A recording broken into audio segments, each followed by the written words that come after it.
And we are live. How's everybody doing tonight? My name is Anthony Brian Logan, and you're watching and/or listening to ABL Live. Thank y'all for joining me tonight. You could be almost anywhere in the world, but you're right here with me live on the show, and I appreciate y'all for that. We got a whole lot going on all over the internet, all over mainstream media, social media, everywhere, and I don't know where to start. First of all, we got the Ireland riots happening. There's a lot of explanations as to why, a lot of controversy, a lot of speculation.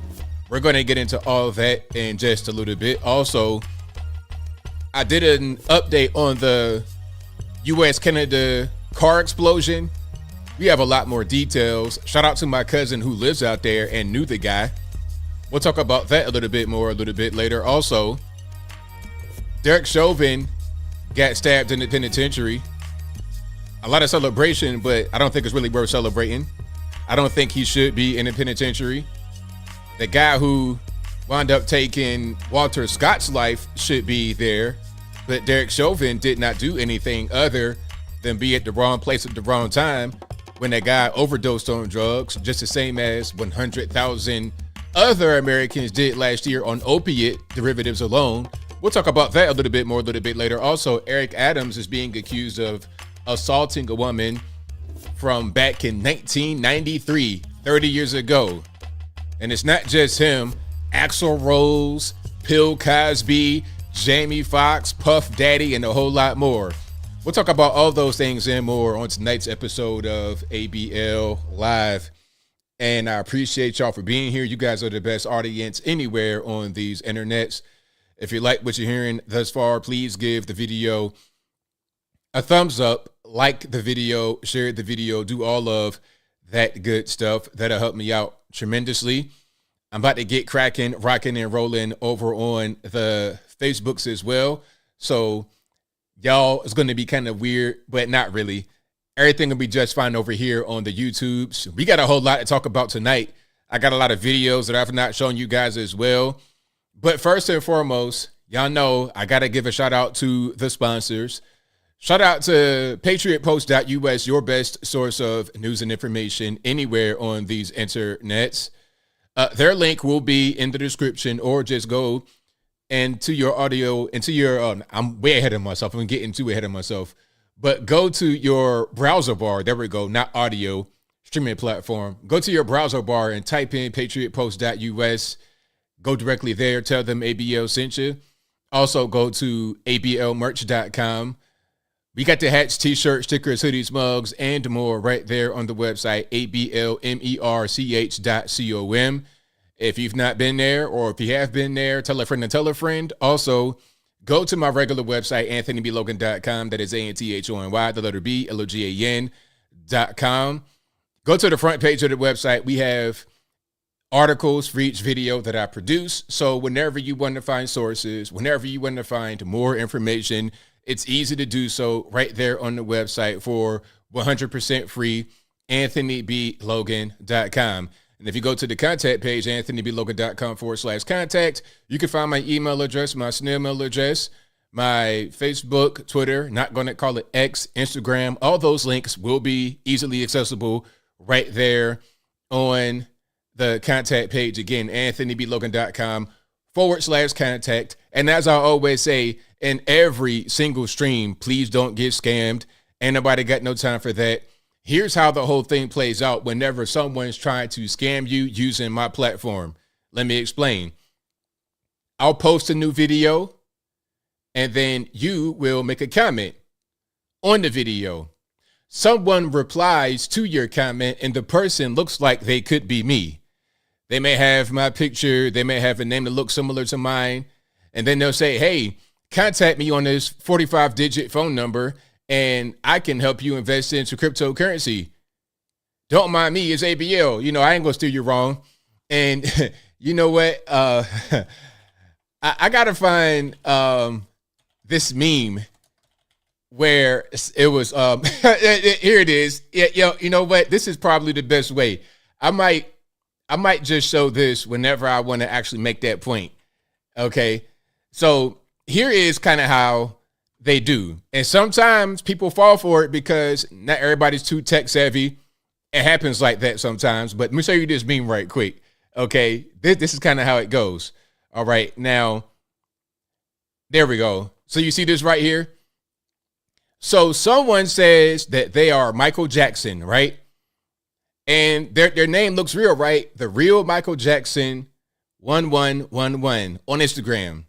Okay. 59 followers for the King of Pop, right? And he's still living, 14 years later? But don't worry about that. Hey, I'm Michael Jackson. It's my face.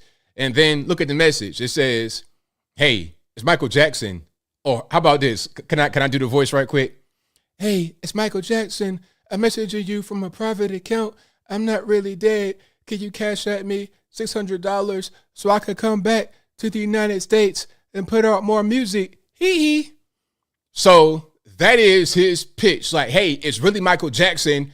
Yo, all I need is a little bit of money. I'm gonna put some more music out. I'm not dead. I'm like Tupac. We're in Cuba, just, smoking the cigars, not eating no food because of communism. But check it out. Just give me $600 on the Cash App. And the Cash App is going to be Jermaine Hopkins, or it's going to be some dude with 15 A's and B's in his last name. Okay, it's going to be the craziest name. His name is going to have every letter in the alphabet in it. You'll send it to that Cash App, and then you'll contact Michael Jackson's estate talking about hey, I got scammed by the King of Pop. It's like, well, no. You just weren't really paying attention. So I say all that to say this. Y'all, please don't get scammed no more in 2023. And I hope you enjoyed the voice. And no, I'm not Michael Jackson. Michael Jackson, he dead. He is over there. I'm not Michael. All right. So if anybody wants to talk about, can I perform? Remember the time, all this and that, beat it, jam, I can't do nothing for you. But again, if you're wondering if you're conversing with me or not, just go to the contact page of the website. Everything will be right there. All right. My email address is contact@anthonyblogan.com. It is not 5,800-pound Lithuanian scammer @gmail.com, nor is it Nigerian scammer with 14 aunties and uncles in some 50-foot square room in Lagos, Nigeria. That's not me. All right. So let's just be on the same page and we're good to go. All righty. Hey, ain't no moonwalk happening. Ain't no smooth criminal. Ain't no are you okay? No, and it's not okay. All right. Annie is not okay if you're asking, but thank you. All right. So we're going to go ahead and get cracking here. Now, let me go ahead and try to crank up the Facebooks right quick. We should be good to go here. Going live in 3, 2, 1.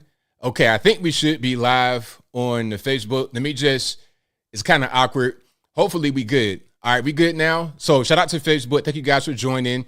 Welcome to ABL Live. This is going to be up after the event is over, so please feel free to rewatch it, restream it, whatever you're going to do over on the Facebooks. And the reason why I'm doing this on Facebook as well at the same time, I'm trying to build that platform up.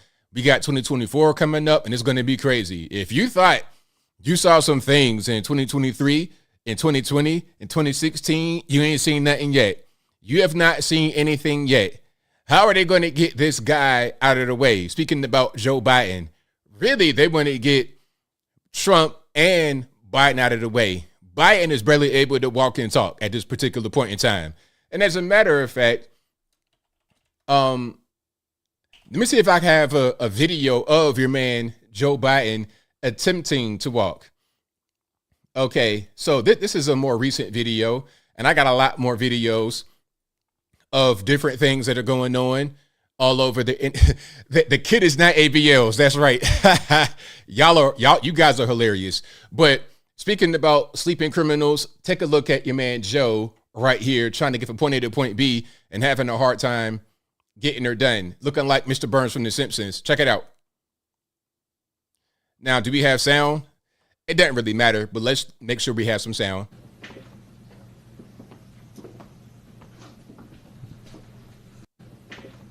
So what do you guys think?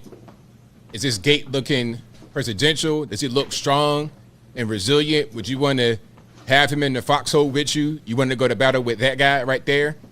I mean, and the thing about it is, I understand people are not always, you're 81 years old. I mean, what can you really expect? I mean, good night. If you are walking and everything is nice and smooth at 81, you're doing well. But at the same time, if you're the president, I'm going to hold you to a tad bit of a higher standard. A tad bit of a higher standard. Is that a bad thing? Is it a bad thing to want the president to be able to kind of walk and talk properly? Or maybe that's just me. Y'all know, is the floor uneven? Yeah, the floor is uneven in the White House, right? Okay, one of the most secure and well-maintained buildings in the world. Hey, but you know what? It could be, you know. You never know.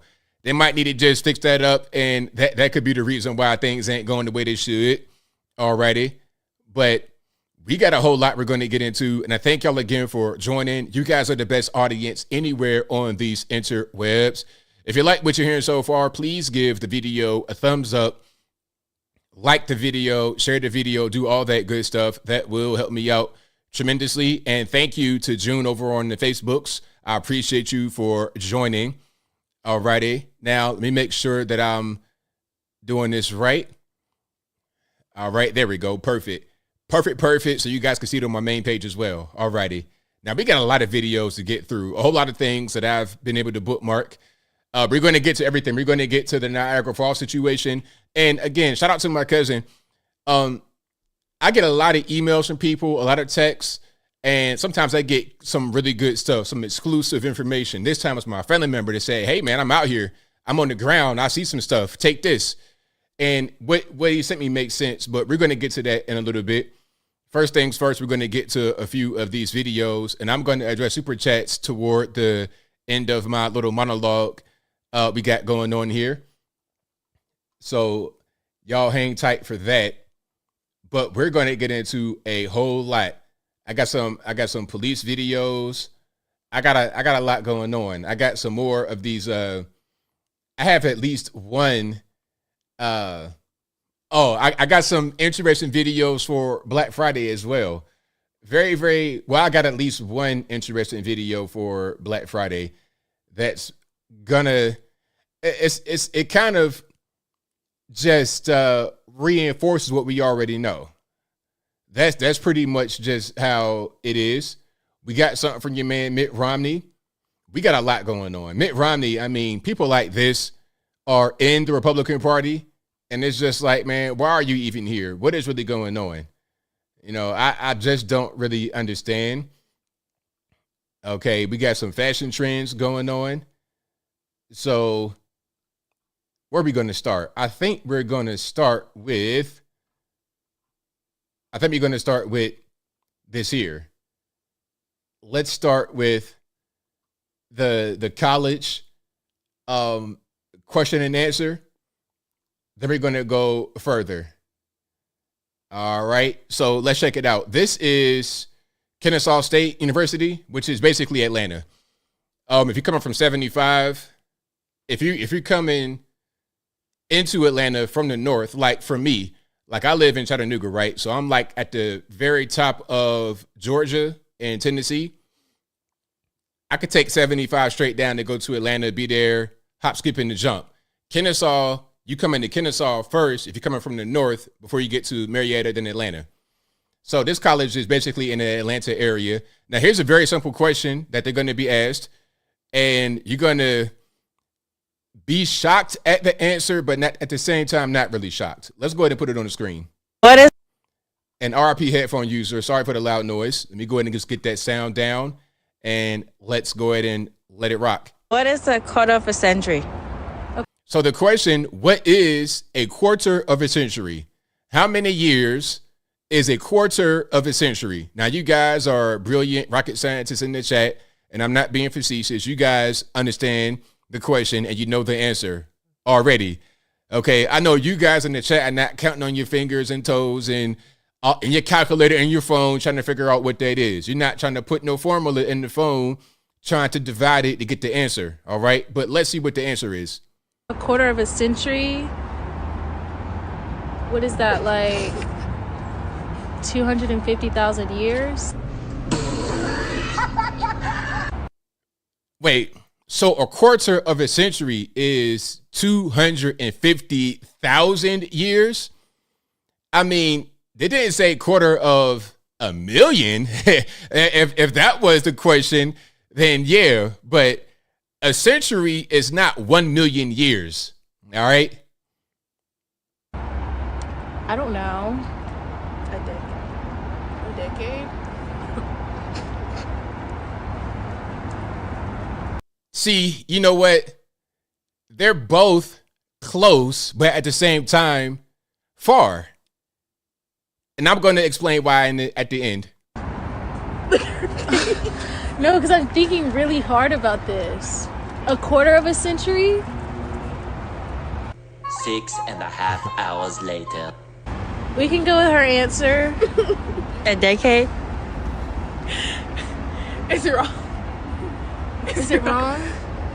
Yes. What is a Yes, it's wrong. So obviously, for those who are waiting for the answer, it's like, hey, ABL, what's the answer? 25. Okay. A century is 100.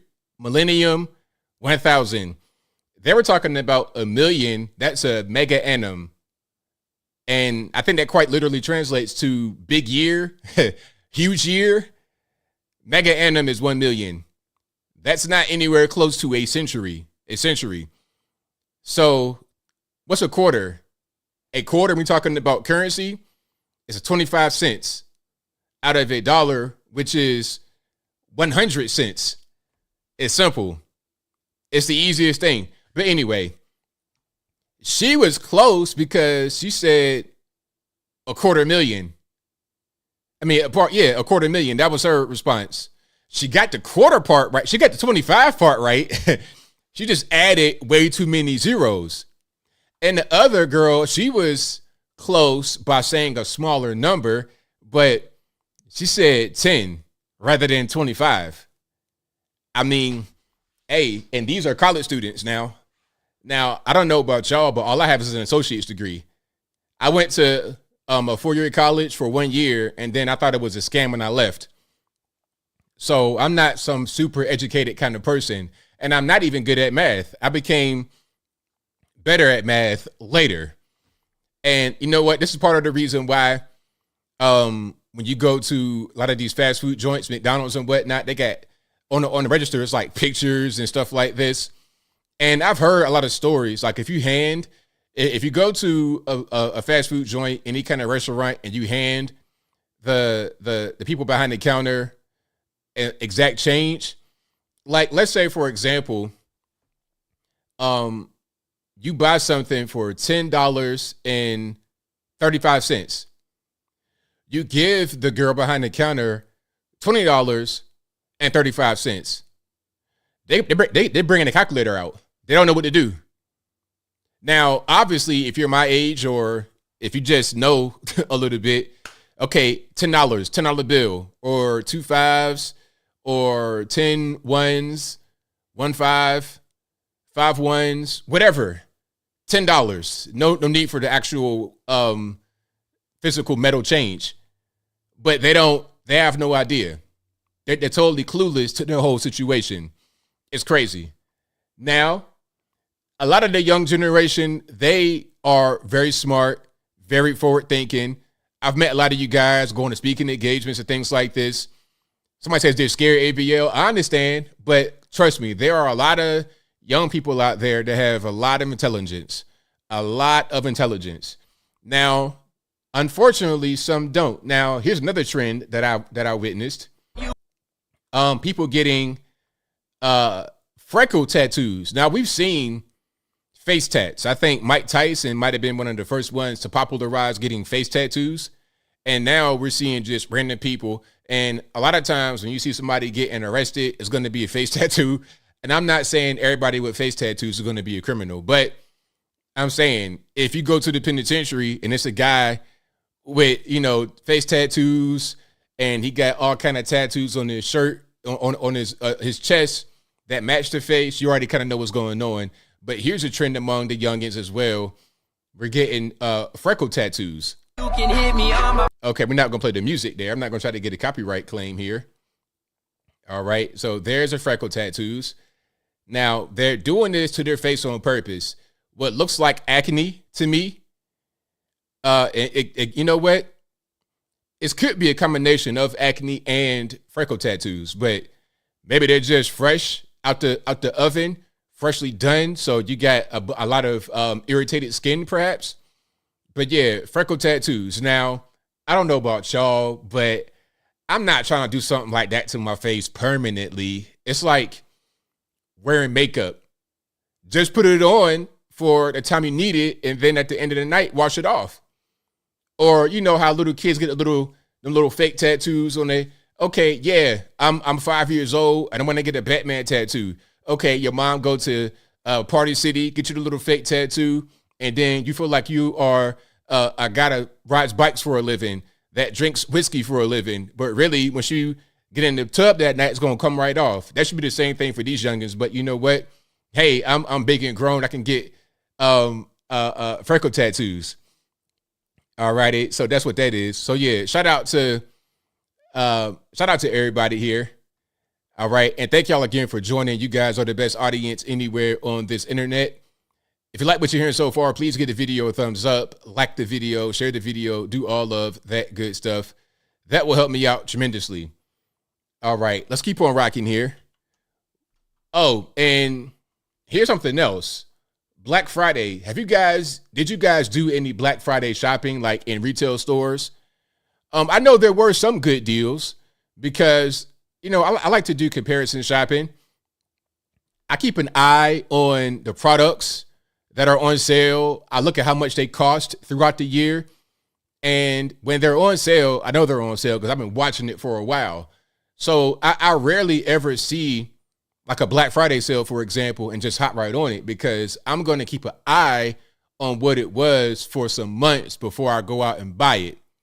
I do that all the time. I know how much the product costs. And it's been the same way for like 4 months. And then all of a sudden, one day, it goes on sale.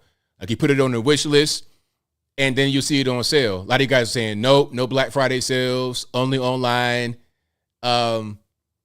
Yeah. Online shopping saves time and gas. Absolutely. Once at Office Max, Amazon. Yeah, Amazon, exactly. Amazon, that's going to be the way of the future. Well, I mean, what am I talking about? The way of the future? It's already here. Now, before I get to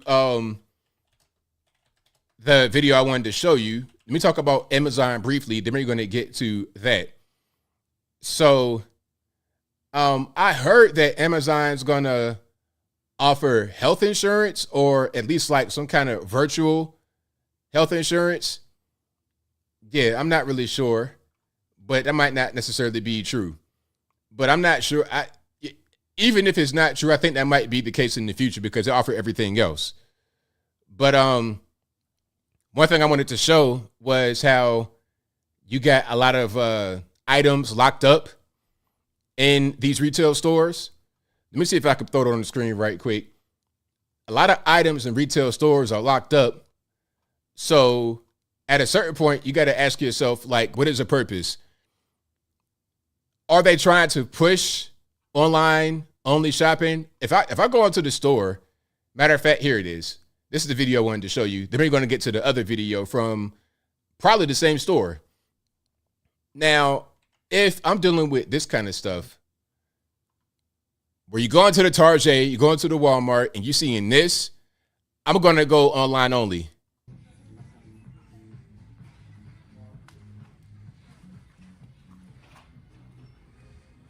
What you're seeing here, for you guys that can't look at the video, everything is locked up. Underwear, everything. Socks, underoos, everything.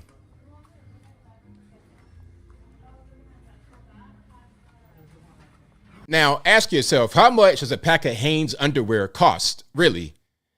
Really? And how inconvenient is it when you're trying to just go get regular stuff at a Target and the underwear is locked up? Why would you even buy that in the store? I'm not trying to call the lady at the front or some dude, hey, bro, can you come unlock these drawers for me?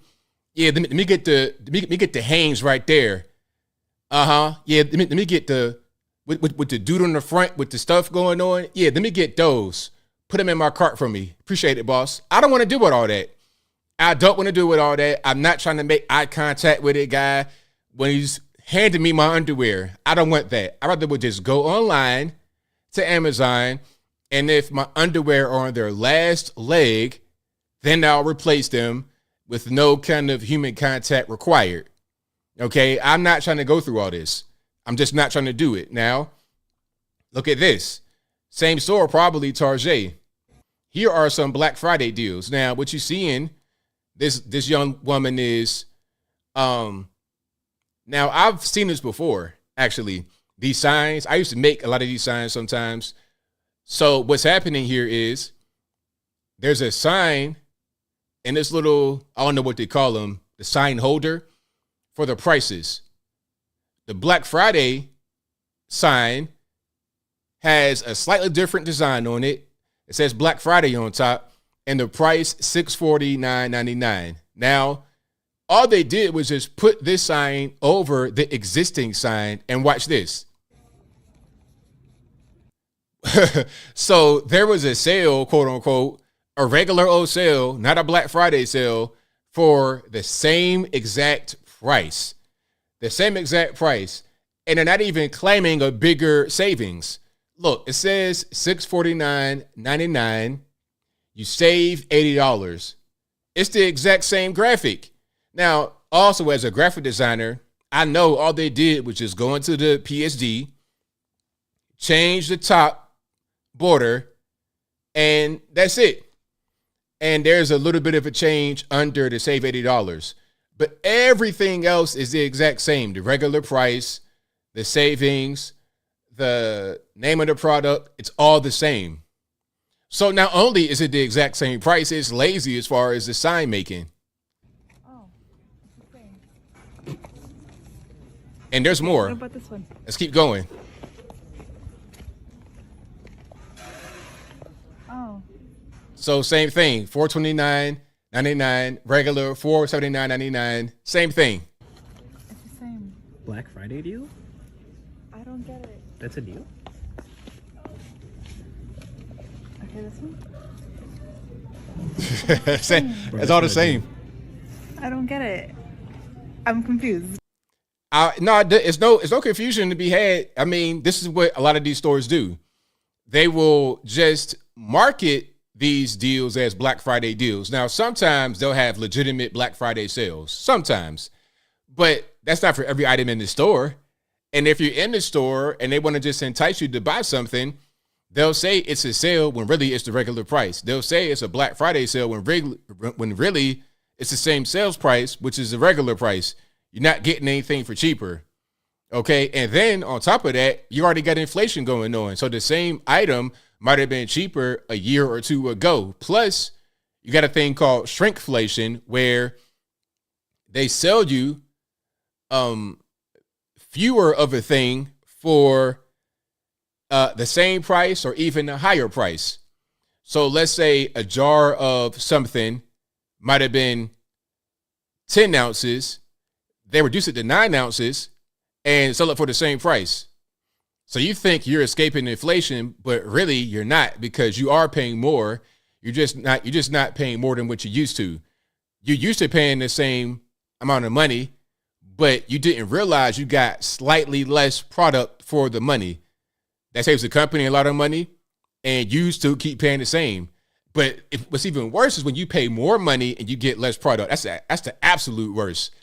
Absolute worst. But hey, man, Bidenomics, right? Everything's good, right? I can't tell. If everything's good, I can't tell. All right. But if you like what you're hearing so far, please like the video, share the video, do all of that good stuff. That will help me out tremendously. Shout out to you guys over on the Facebook. I see you, Steve, Jacqueline, Greg, Brooke, Chris, Matt. Shout out to you, Matt. I remember you from Blexit. Shout out to you, man. Thank you for being here. Shout out to you, Stella. I appreciate you. Shout out to all you guys over there on the Facebooks. I appreciate y'all. Y'all please share the video. That'll help me out tremendously. All righty.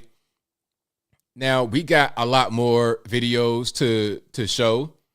A lot more topics to discuss. There's a whole lot happening. Oh, this one had to have been my favorite. speaking about the economy and money and inflation and things of this nature. Here's something else. Somebody asked me, am I categorizing you with chat symbols? I have no idea what you mean, boss.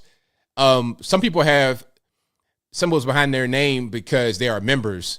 If you're a member, which is like a paid member, you get certain little symbols behind your name depending upon how long you've been here.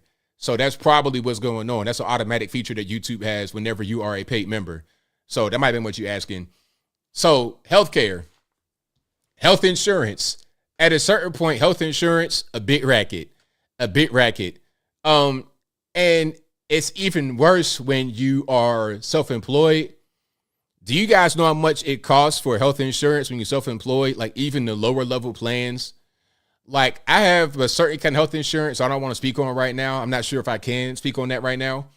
It's because it's so weird. But I don't have the traditional regular health insurance ever since the Obamacare mandate got lifted. The Obamacare mandate, and y'all please, if you guys know anything about insurance and the medical field and anything like that, and I say anything wrong, please feel free to correct me respectfully in the comments.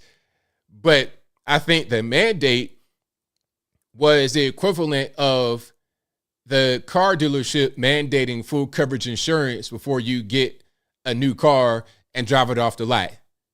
Now, if you don't have a new car, you can get liability and kind of skirt away with less coverage. But Obamacare, the thing with Obamacare is that it required certain things to be included in a healthcare package. All kind of weird stuff. Like I don't even have any children. I think it was stuff in there for kids, even if you're just trying to buy insurance for yourself. It didn't include dental, just really weird stuff. And it's very expensive with a high deductible. I was looking at premiums of like $500 a month with a $1,000 deductible. And if you guys don't know what that means, I know you guys know, but for some of the younger viewers in the chat, the deductible is what you pay before insurance pays. So if you have something that costs below $1,000, the insurance won't even help you. Now, again, if that's wrong, y'all correct me in the comments. But I found that, yeah, and then you got to find, that's correct. Somebody said it right there. If you didn't have full coverage insurance on your body, basically, you were fined, and it was a tax penalty. And if you guys know, like I know, tax penalties, they can garnish that from your wages. They can take your tax return. They can withhold your tax return. It's like child support. This is the reason why they will never, ever, ever discharge your student loan debt, child support debt, or your tax debt, because these are all government debts. All government debts. When you have a child support debt, when you, I don't want to get too deep into the family court stuff, but when you have child support agreement, it goes through the state often. And if you don't pay, that can appear in your credit report, number one. And number two, you can get locked up for it. And number three, when you do pay, the state gets the money first. They get first dibs on it. So they become a clearinghouse. But I don't want to go down that road of child support. But with student loan debt, you cannot discharge that through bankruptcy. They can garnish your wages. They can do whatever they can take your tax return. They can do all of that. Same thing with taxes. Taxes, you can get locked up. If you don't pay your taxes or child support, you can get locked up. And theoretically, debtors' prisons are illegal in this country. But if you owe the state, they can do whatever they want, which is why they will never, ever, ever wipe those debts away. When Joe Biden said, or when he alluded to canceling student loan debt, I'm like, you're right. You think they're going to cancel government debt? I got the biggest bridge in Brooklyn. I got an oceanfront property in Atlanta, Georgia, right off Spaceships on Buckhead with a yacht right there in Atlanta, Georgia. I can tell you right now, for $1, if you believe that'll ever happen, it'll never happen in your lifetime, but I'm getting triggered. So here's the story about how the whole process works when you're talking about insurance. And insurance, they kind of in bed with the government as well. And if you have officially state-run healthcare, this will get worse. Let's check it out. Do you want to know how bad healthcare is in America? Here's how bad it is. I get stitches, cut my finger the other day. Go into the hospital, get my stitches done. No big deal, whatever. I have to wait 2 weeks to get them taken out. In the meantime, I get billed for my visit. Before insurance, for 5 stitches, $3,800. After insurance, $1,800. Let's pause. So for 5 stitches, they wanted $3,800. And we're not talking about some kind of complex injury. We're talking about his finger was cut. Now, look, I don't know how bad it was cut. He appears to be a blue-collar guy. He might have got cut with a saw or something, some kind of heavy equipment. Look, unless my finger is hanging off the bone, looking like a piece of chicken that they got marinated too long and is just falling off the bone, unless I see my knuckle bone through my skin, I'm not going to get any kind of work done that costs that much money on my finger. I'm just not going to do it. I get some super glue, some duct tape, and look, I pour some peroxide on it, make sure it's clean, alcohol, whatever, clean it up, super glue, wrap it, make sure I'm good, and then I'm out. $1,800, really $1,900 for stitches, but there's more. Or $1,900, excuse me. After insurance, $1,900 for 5 stitches for a terrible hospital visit. Anyway, fast forward. So, I get my bill and it's time to take the stitches out. So I schedule an appointment at the urgent care that is associated with the hospital that I went to. Same company. So I schedule suture removal appointment online, and then I go in for the appointment and they say, sorry, we're not going to take those out. Since you got them done at the hospital, you have to get them removed at the hospital. I said, why didn't you tell me that when I scheduled the appointment online? They said, sorry, go to the hospital. So I go to the hospital. And then I wait around for a while in the ER, and then I get back and I ask the nurse, hey, this is what happened. They turned me away at urgent care, told me to come here, that you guys would do it for free. Is that true? And the nurse said, let me check on that. I'm going to check with billing really fast. So they go check on billing, and then they say, sorry, billing says that you'll have to pay to get these stitches removed. And I said, that really sucks because I paid $1,800 to have that done after insurance. And they said, that is absolutely ridiculous. And I said, I know. And then I said, gonna be honest, I'm not gonna pay any more money to the hospital because I already paid too much anyway. So I'm just gonna go. Now, that might have been the end of the story, but there's more. There's more. Let's keep on watching. And I said, I think I might just remove them myself. And they said, that makes sense because that was so much money. So we'll just take you off triage. It'll be like you're never here. Don't worry about it. And then they were like, you know what? Don't tell anybody we gave you this. Do y'all see this? They literally gave him this little kit right here. Couldn't have been no more than $1. $2 max. They gave him a pair of, I guess you would say scissors. I'm not sure what the exact medical term is for those. And a pair of tweezers.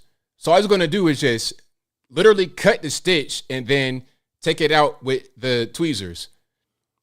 I've seen them do that before on my leg back in the day when I was a kid. I got like 9 stitches and my wound was a lot bigger. Like my calf was like this. It was like the Red Sea was open. Long story. Basically what happened with me when I was about 8 years old, my mom was cleaning up the house and then I was like following behind her and she had this bag up against the door, the bathroom. And then she went into the bathroom to clean it up. And I had backed away to like let her get past me. And as I backed up, my leg back into the trash can. And it was like a broken window frame, a broken picture frame in the bag standing up.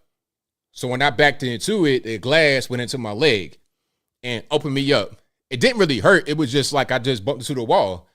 And then I looked back and then my leg was open.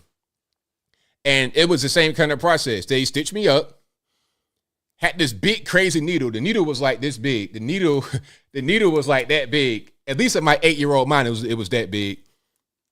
Gave me the needle, stitched me up. And then when I came back, it was something like this. It just cut the stitches and then took them out. And it was similar. I feel like it was a similar process when I had my wisdom teeth taken out, because they also give you stitches, but these stitches just like dissolved. And then at a certain point, when I had my teeth taken out, I could just take the remaining stitches out, because the ones that didn't dissolve all the way immediately, it was loose, like a loose tooth. I could just take it out. So yeah, that's normal. And they gave me a little kit to remove my stitches myself. So that's a little story about healthcare in America. $1,800 will get you 5 stitches, and then nurses have to go behind the backs of the hospital to get you treated. So there you go. That's what's happening right now in the US of A. That is what's happening. So shout out to you guys. Hey, you know what? That amount of money, the $1,800 was already a lot for 5 stitches in his finger. I mean, how bad could it have been on your finger? Again, unless my knuckle bone is showing, let's just like really, really bad. I'm not paying the 18. I'm sorry. I'm not going to be able to do it.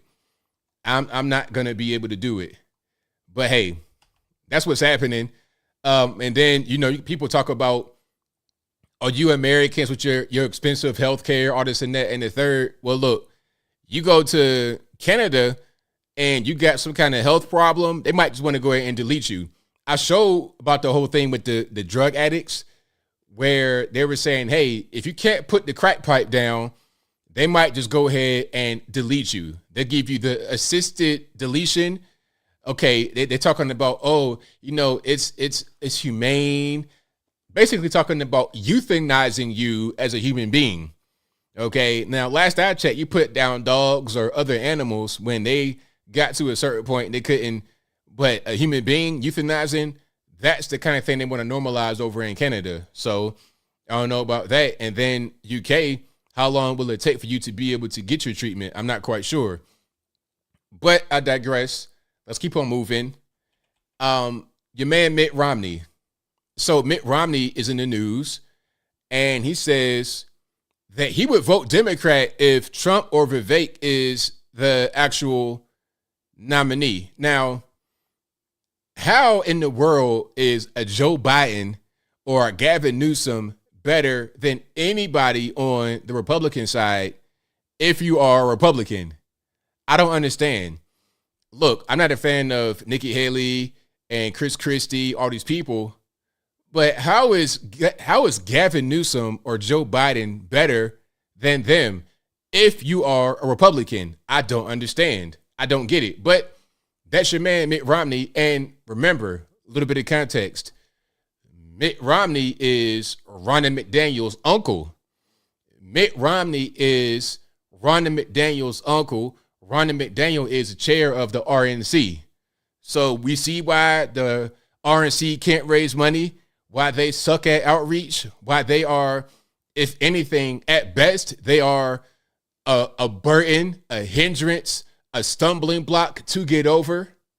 I'm getting triggered. Let's go ahead and roll this right quick. Who do RP headphone users. you like in the Republican field? Who do you like in the Republican field? Anybody.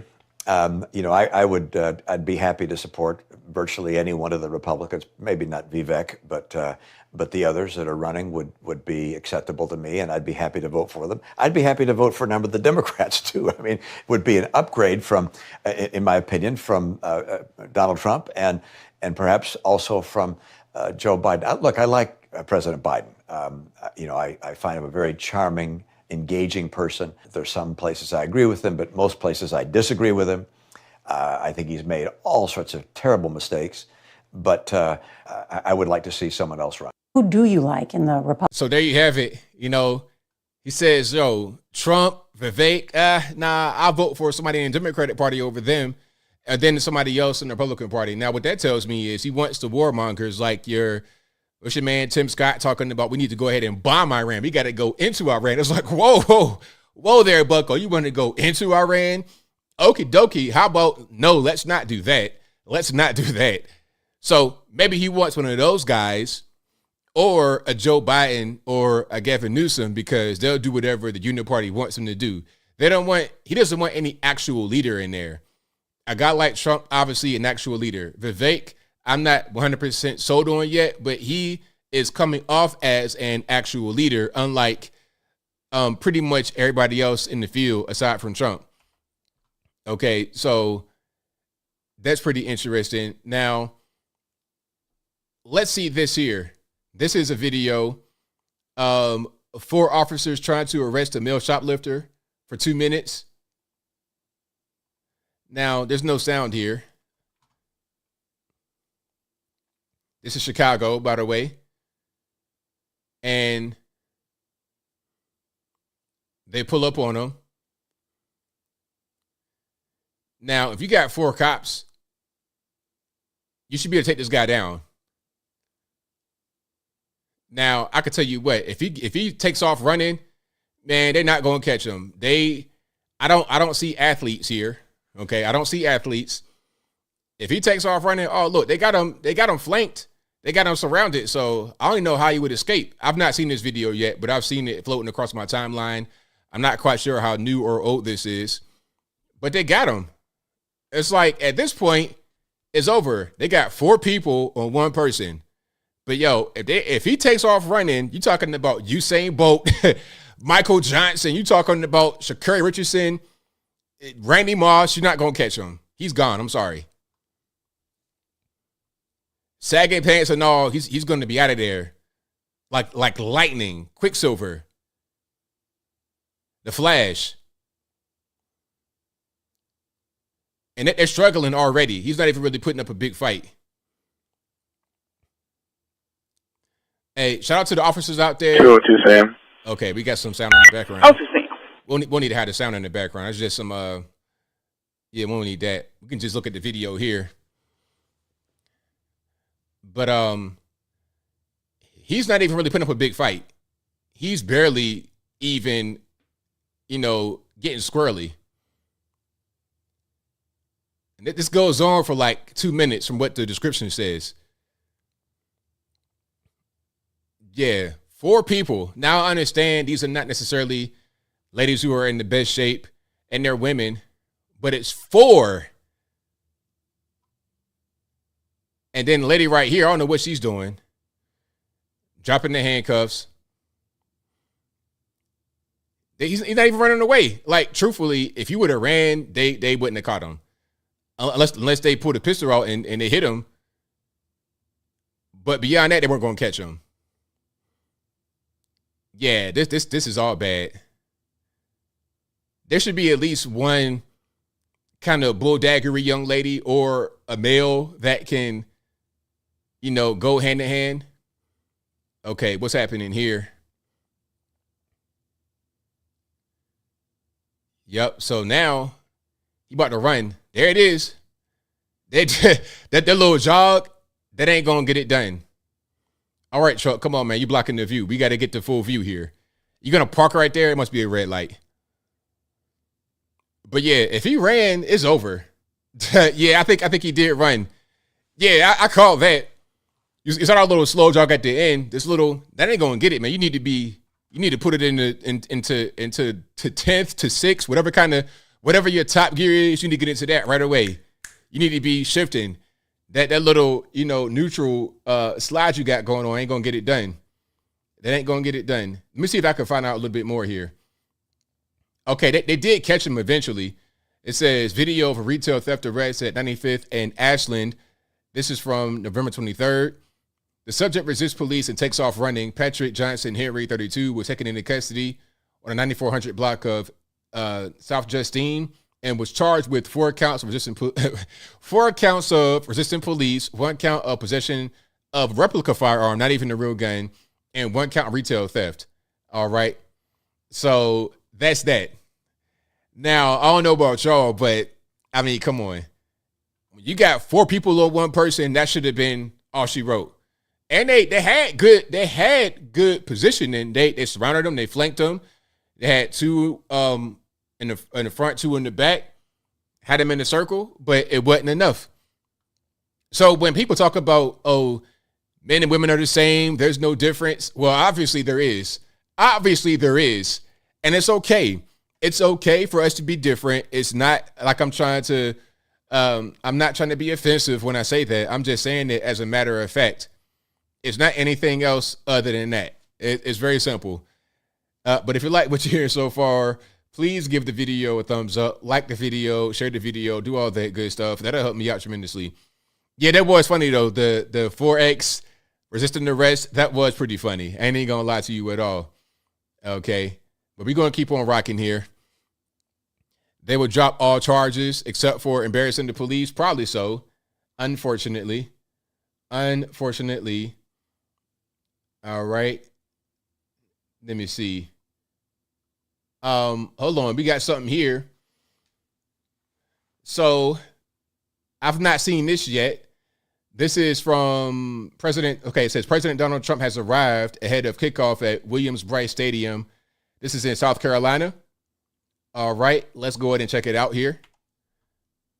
I'm hearing that he got booed, but I've not heard the audio yet. We're going to watch it together. All right, let's get some sound. That might help. And there we go.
Yeah, so they're at Clemson.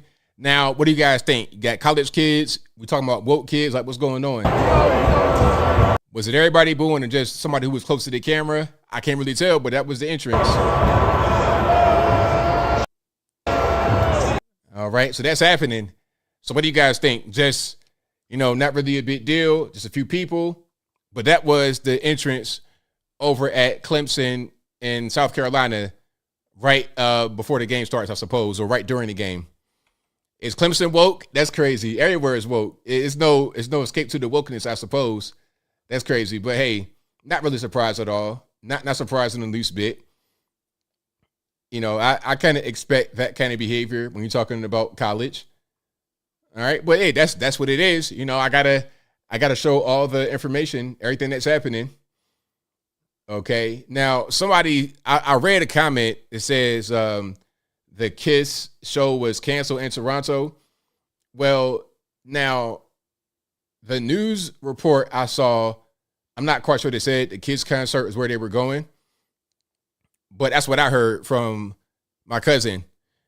And maybe they didn't know that it was canceled and they were going there, or they were going to Toronto for something else. But we're going to get to that in a minute. We're going to get to that in just 1 minute. Y'all, please hang tight. We're going to get into it for sure. All right. Where do I want to go first? And the greater topics. Matter of fact, we can go straight into it. We can go into the border car explosion. We can get into that. Yeah, this was interesting information. So remember, the mainstream media, speaking about the border car over there in Niagara Falls, U.S., the border car. The car that exploded at the border between U.S. and Canada at Niagara Falls, U.S., right at the Rainbow Bridge. If you go across the Rainbow Bridge, that brings you to Niagara Falls, Canada. And a vehicle, I guess, was headed that direction, but it looks like it lost control of the vehicle. The vehicle lost control, and they wound up pulling a Dukes of Hazzard, flying up in the air, crashing and burning, and then unfortunately, the husband and wife inside passed away. May they rest in peace. They were not very old, 53 years old, the same age. So some said, well, they were just old, all this and that and the third. I don't think that was the case. They're not that old. And then beyond that, somebody said that the husband might have tried to do it on purpose. I don't know about that. I think it was a mechanical failure, because they had a 2022 Bentley Flying Spur, a vehicle worth $300,000. Now, just because the car is expensive does not mean that it's infallible. A lot of these luxury vehicles have a lot of problems, sometimes fatal problems. Now, I don't know about the Bentley Flying Spur. Is that an EV? I have no idea. But a lot of these EVs might cost a lot of money, and they can spontaneously combust. We've seen Teslas do that. And these Teslas that bust into flames are not cheap, 100 grand or more. The Cybertruck, that's going to be over $100,000. You know, I mean, even getting like an F-150. F-150, you can get it for like $130,000. So just because the car is expensive does not mean that it's going to be perfect. It's still a machine. It still has parts. It still has parts that can fail, whether through user error, whether through just bad construction, whatever it is. A lot of the most problematic vehicles are the so-called luxury cars. Range Rovers, full of problems, small problems that add up a lot. A lot of your luxury supercars, I mean, they got serious problems. I've seen Corvettes refuse to start up, brand new Corvettes, Mustangs that cost 100 grand, won't start up. Everything can just seize up. It's just called mechanical failures. It doesn't really matter how much they cost. It doesn't really matter what the name is, but we're going to get into that in a minute. I want to show the vehicle crash. Y'all give me a second here. Let's show the vehicle crash right quick. I'm going to play it on the slow speed. Americans 53-year-old. All right, hold on. Let me just do it this way. I'm going to just do it this way, and then I'm going to play it normally. Y'all give me a second. And boom, there we go. 3-year-old. So you see the vehicle doing a Dukes of Hazzard up in the sky. I'm going to rewind a little bit and then let it play. So there's a Bentley Flying Spur. What probably happened is that the accelerator got stuck, the gas pedal got stuck, and he couldn't stop the vehicle, so it crashed. All right, so you see it hit something in the road, and then now it's airborne, and it wound up crashing and burning. That's what happened. Now, there's all kind of, the whole thing was suspect because this happened right after they announced that there's going to be a heightened level of security due to a potential terror attack in New York State. That was put out on Monday from CBS News. Wednesday, this happens, and the media immediately says terror attack. They wanted to blame Hamas. I mean, all kind of crazy stuff. But really, what it looks like is an accident. Sometimes accidents happen. Sometimes cars blow up. I've seen cars on the road on fire myself while driving. Driving on the road is bad traffic. When you get up to what the traffic source is, it'd be a car, 5-alarm fire. It does happen. Sometimes this is just the reality of the world in which we live. All right. So let's go ahead and play this video where they say more information, then we keep on going.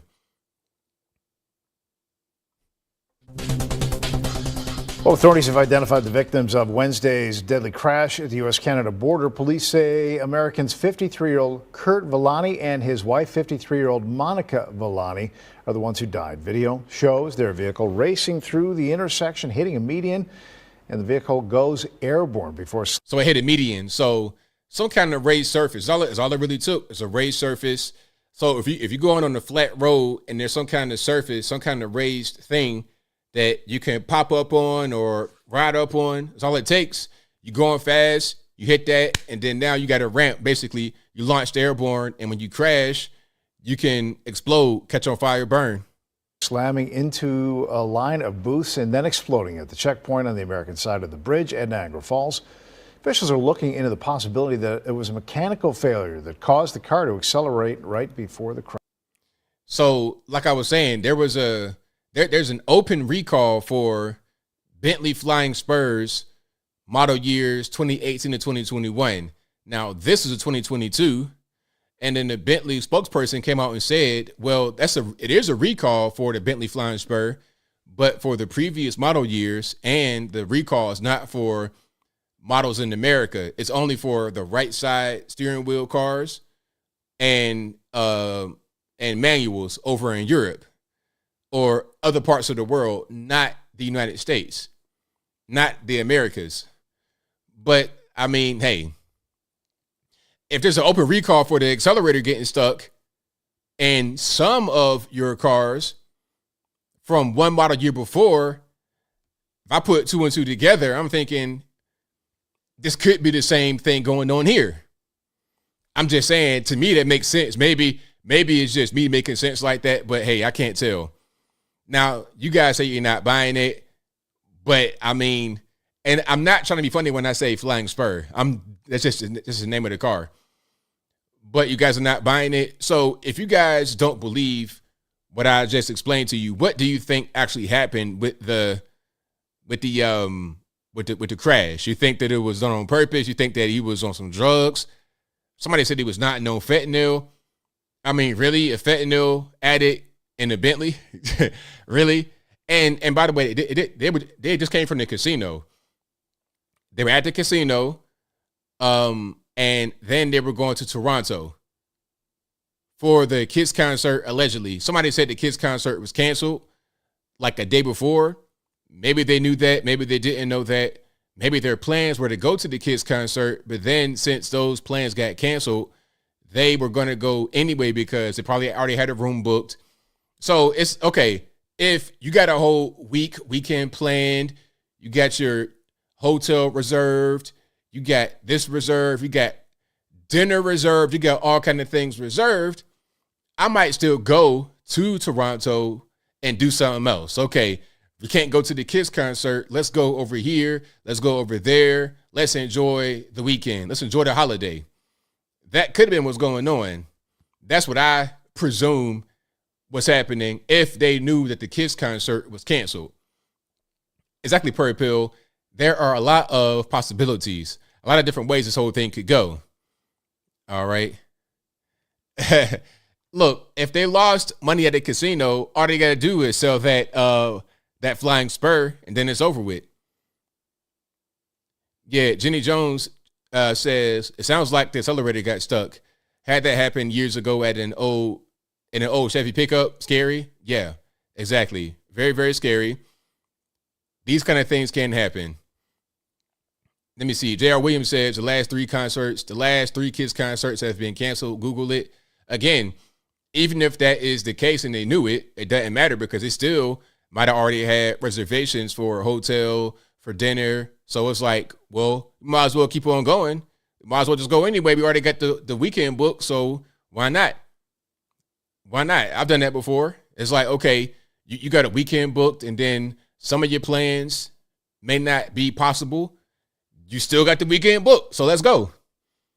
That's how that happens. You might even have a cruise or something booked or a vacation booked with people, and then they might not show up. You might have a vacation booked with like 8 people.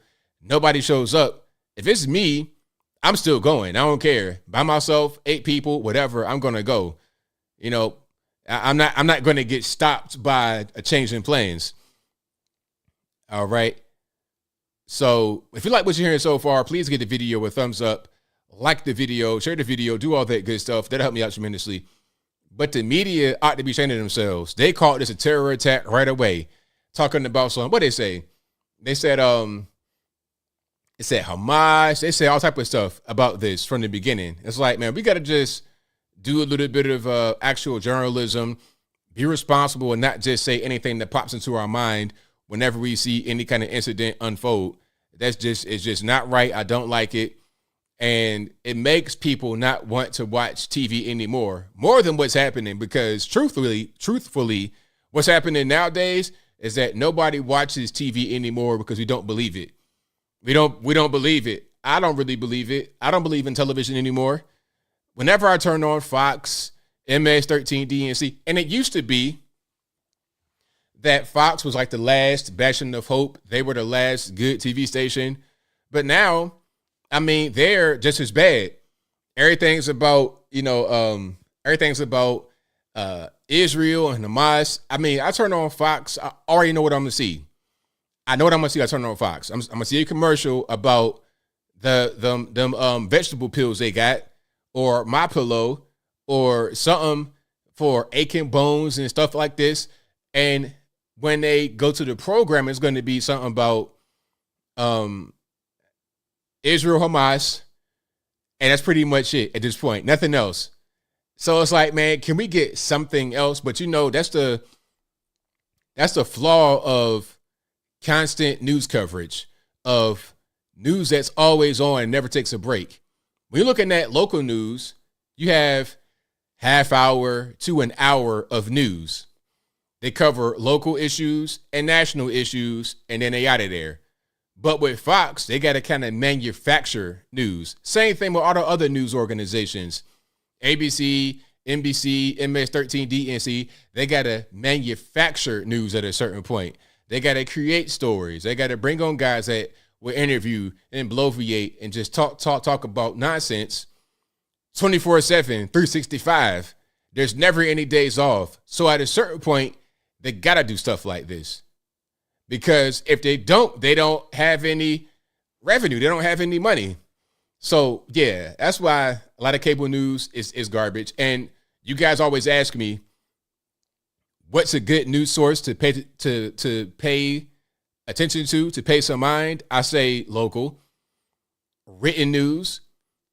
You can actually get better news from the written version of a Fox or a CNN than you can from watching the television station, because when you're watching TV, you're getting a lot of programming, entertainment, things of this nature. You're not really getting direct, straight news, which is why my video, I try to give you straight away what's happening, get it to you without too much extra fluff. I try to get straight to the point, be a little entertaining when I can, because I enjoy entertaining, but give you the real thing straight away. And then I give you the website so you can follow up and see what's going on more from there. I don't try to BS you at all. All right. But I digress. If you like what you're hearing so far, please give the video a thumbs up, like the video, share the video, do all that good stuff. That'll help me out tremendously. And we got a little bit more.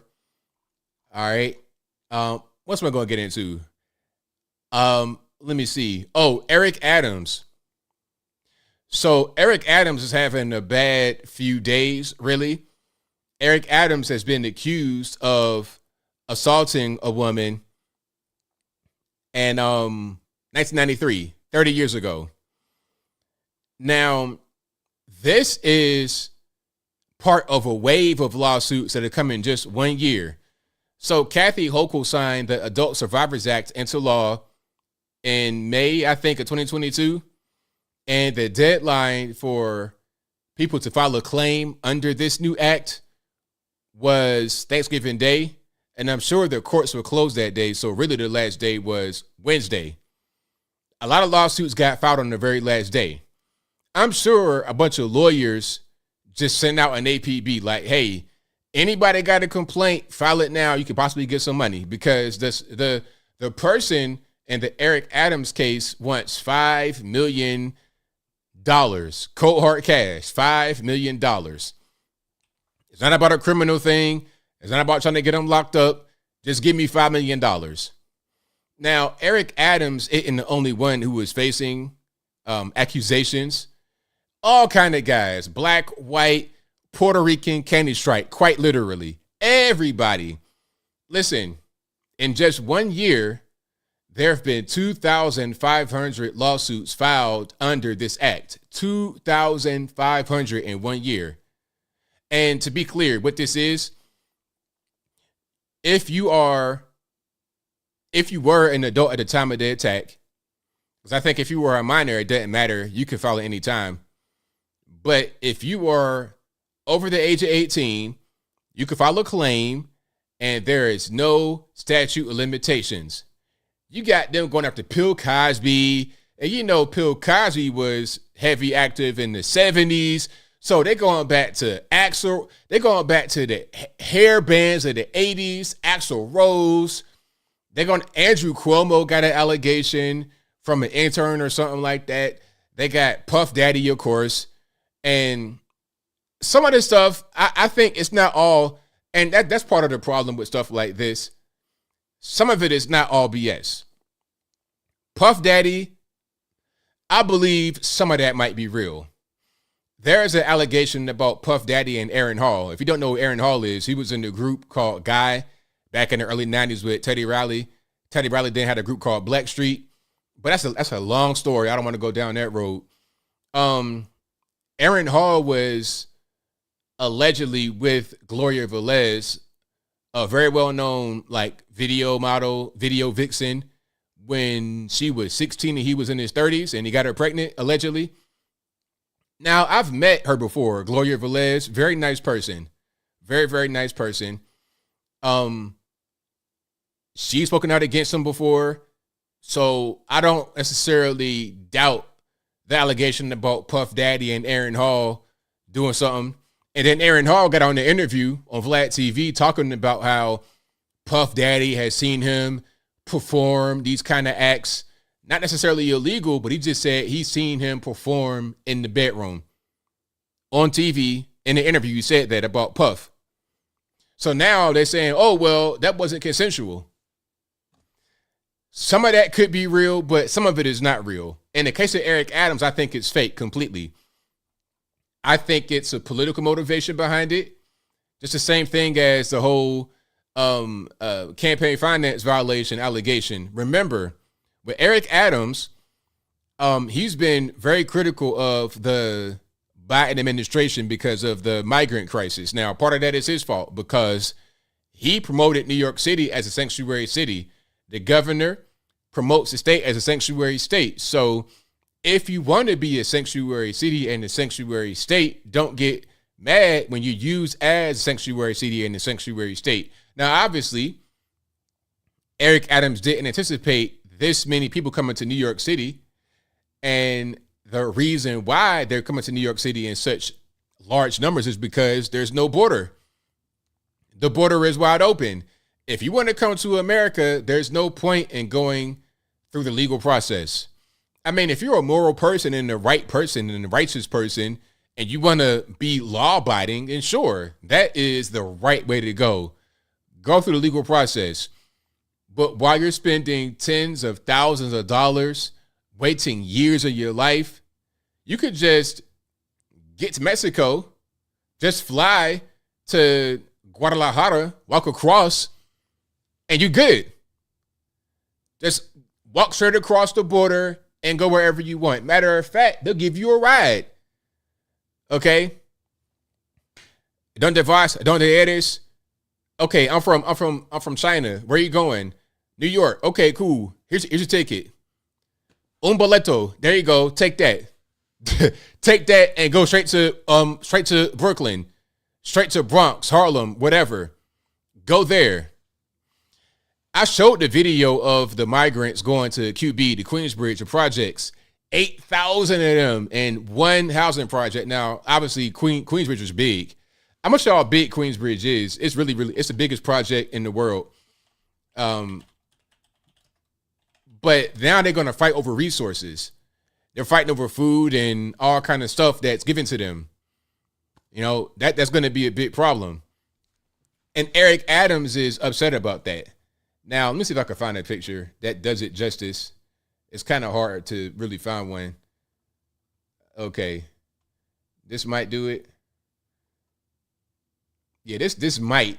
It's kind of hard to really see. I'm going to try to get an aerial view so you can really see how big these projects are. All right, so here we go. This is where a lot of the migrants went to QB, to Queensbridge. You can see how big just this one complex is, and they got a bunch of these. You can see how far back it goes, and you can see how many floors you got. You got, what's this? 1, 2, 3, 4, 5, 6. 6 floors. So you can see how many apartments there are in these projects and how many of these, how many complexes there are. It's a lot of them. All right. So they got put in here.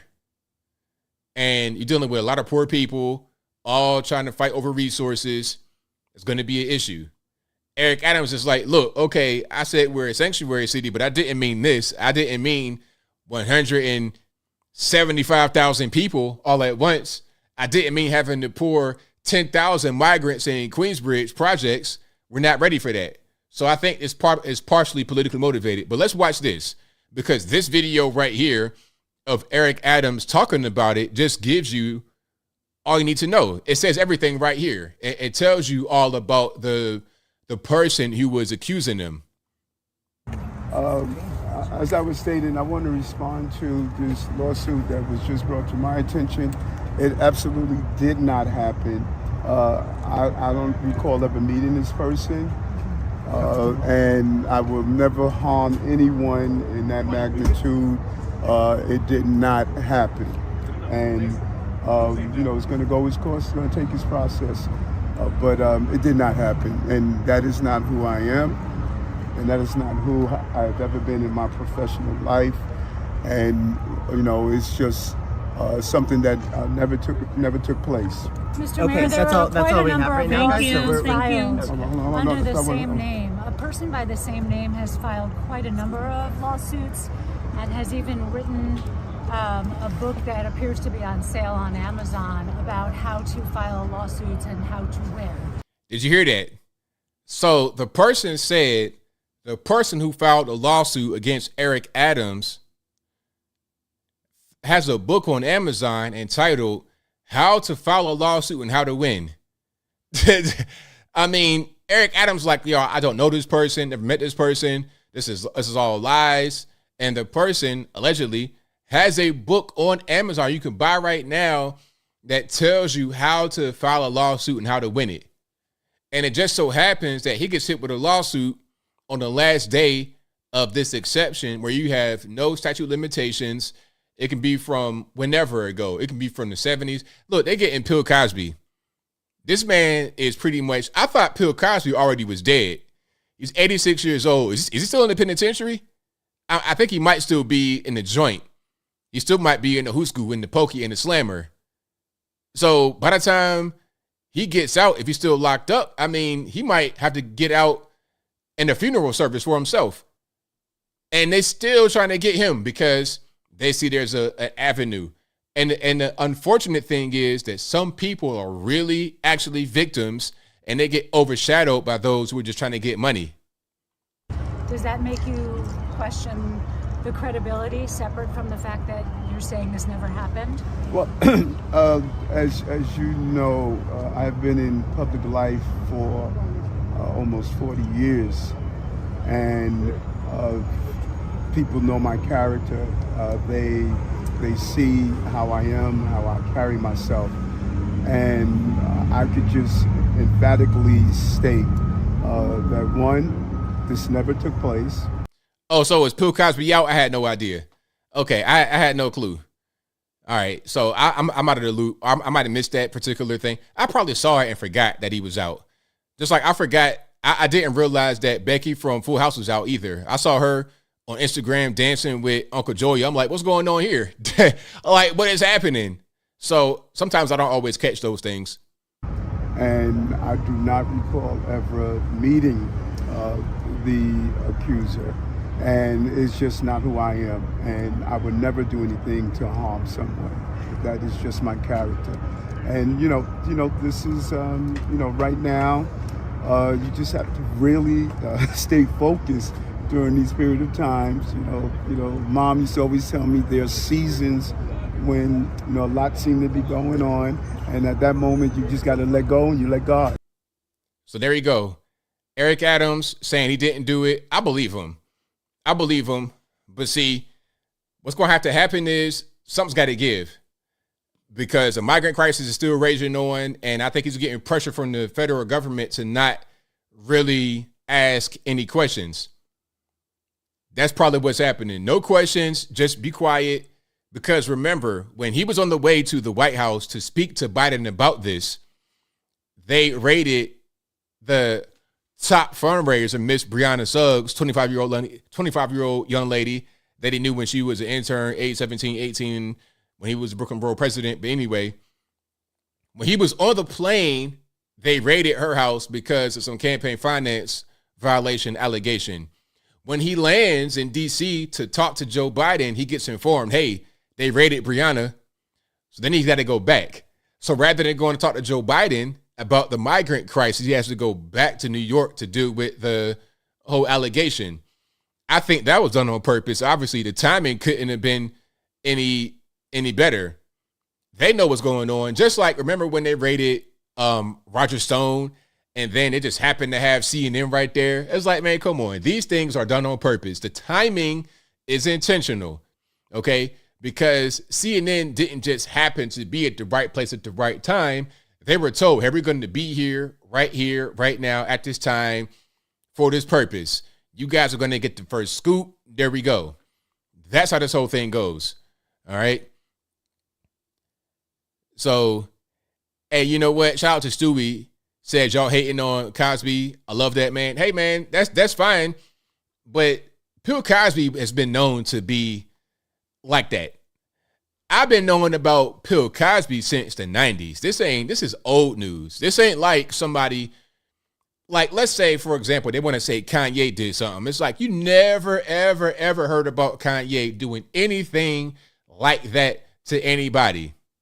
If a guy's been in public life forever and you never heard one story about them doing anything inappropriate, and all of a sudden now, just like with Brett Kavanaugh couldn't have been no more of a Boy Scout. Here comes Christine Blasey Ford talking about, oh, he did X, Y, and Z to me. This man had every woman in his life come forward, go on TV and say Brett would never. They wrote a letter. They did all of that. This was the absolute worst guy to accuse of this. But Bill Cosby, oh yeah, Bill Cosby was so crazy. He was confessing to what he was doing on TV. Hold on. I'm gonna play this clip and then I'll move on. Bill Cosby most certainly did a lot of that. All of it? No, not all of it, but a lot of it. Some of it was, okay, let's get some money. I know he's got it, but come on. He was heavily active in the 70s and 80s doing things he shouldn't have been doing. Okay? Now, wait a minute. Spanish Fly. Oh, yeah, I'm going to play it. Watch this. Okay, RP headphones. I mean, good grief.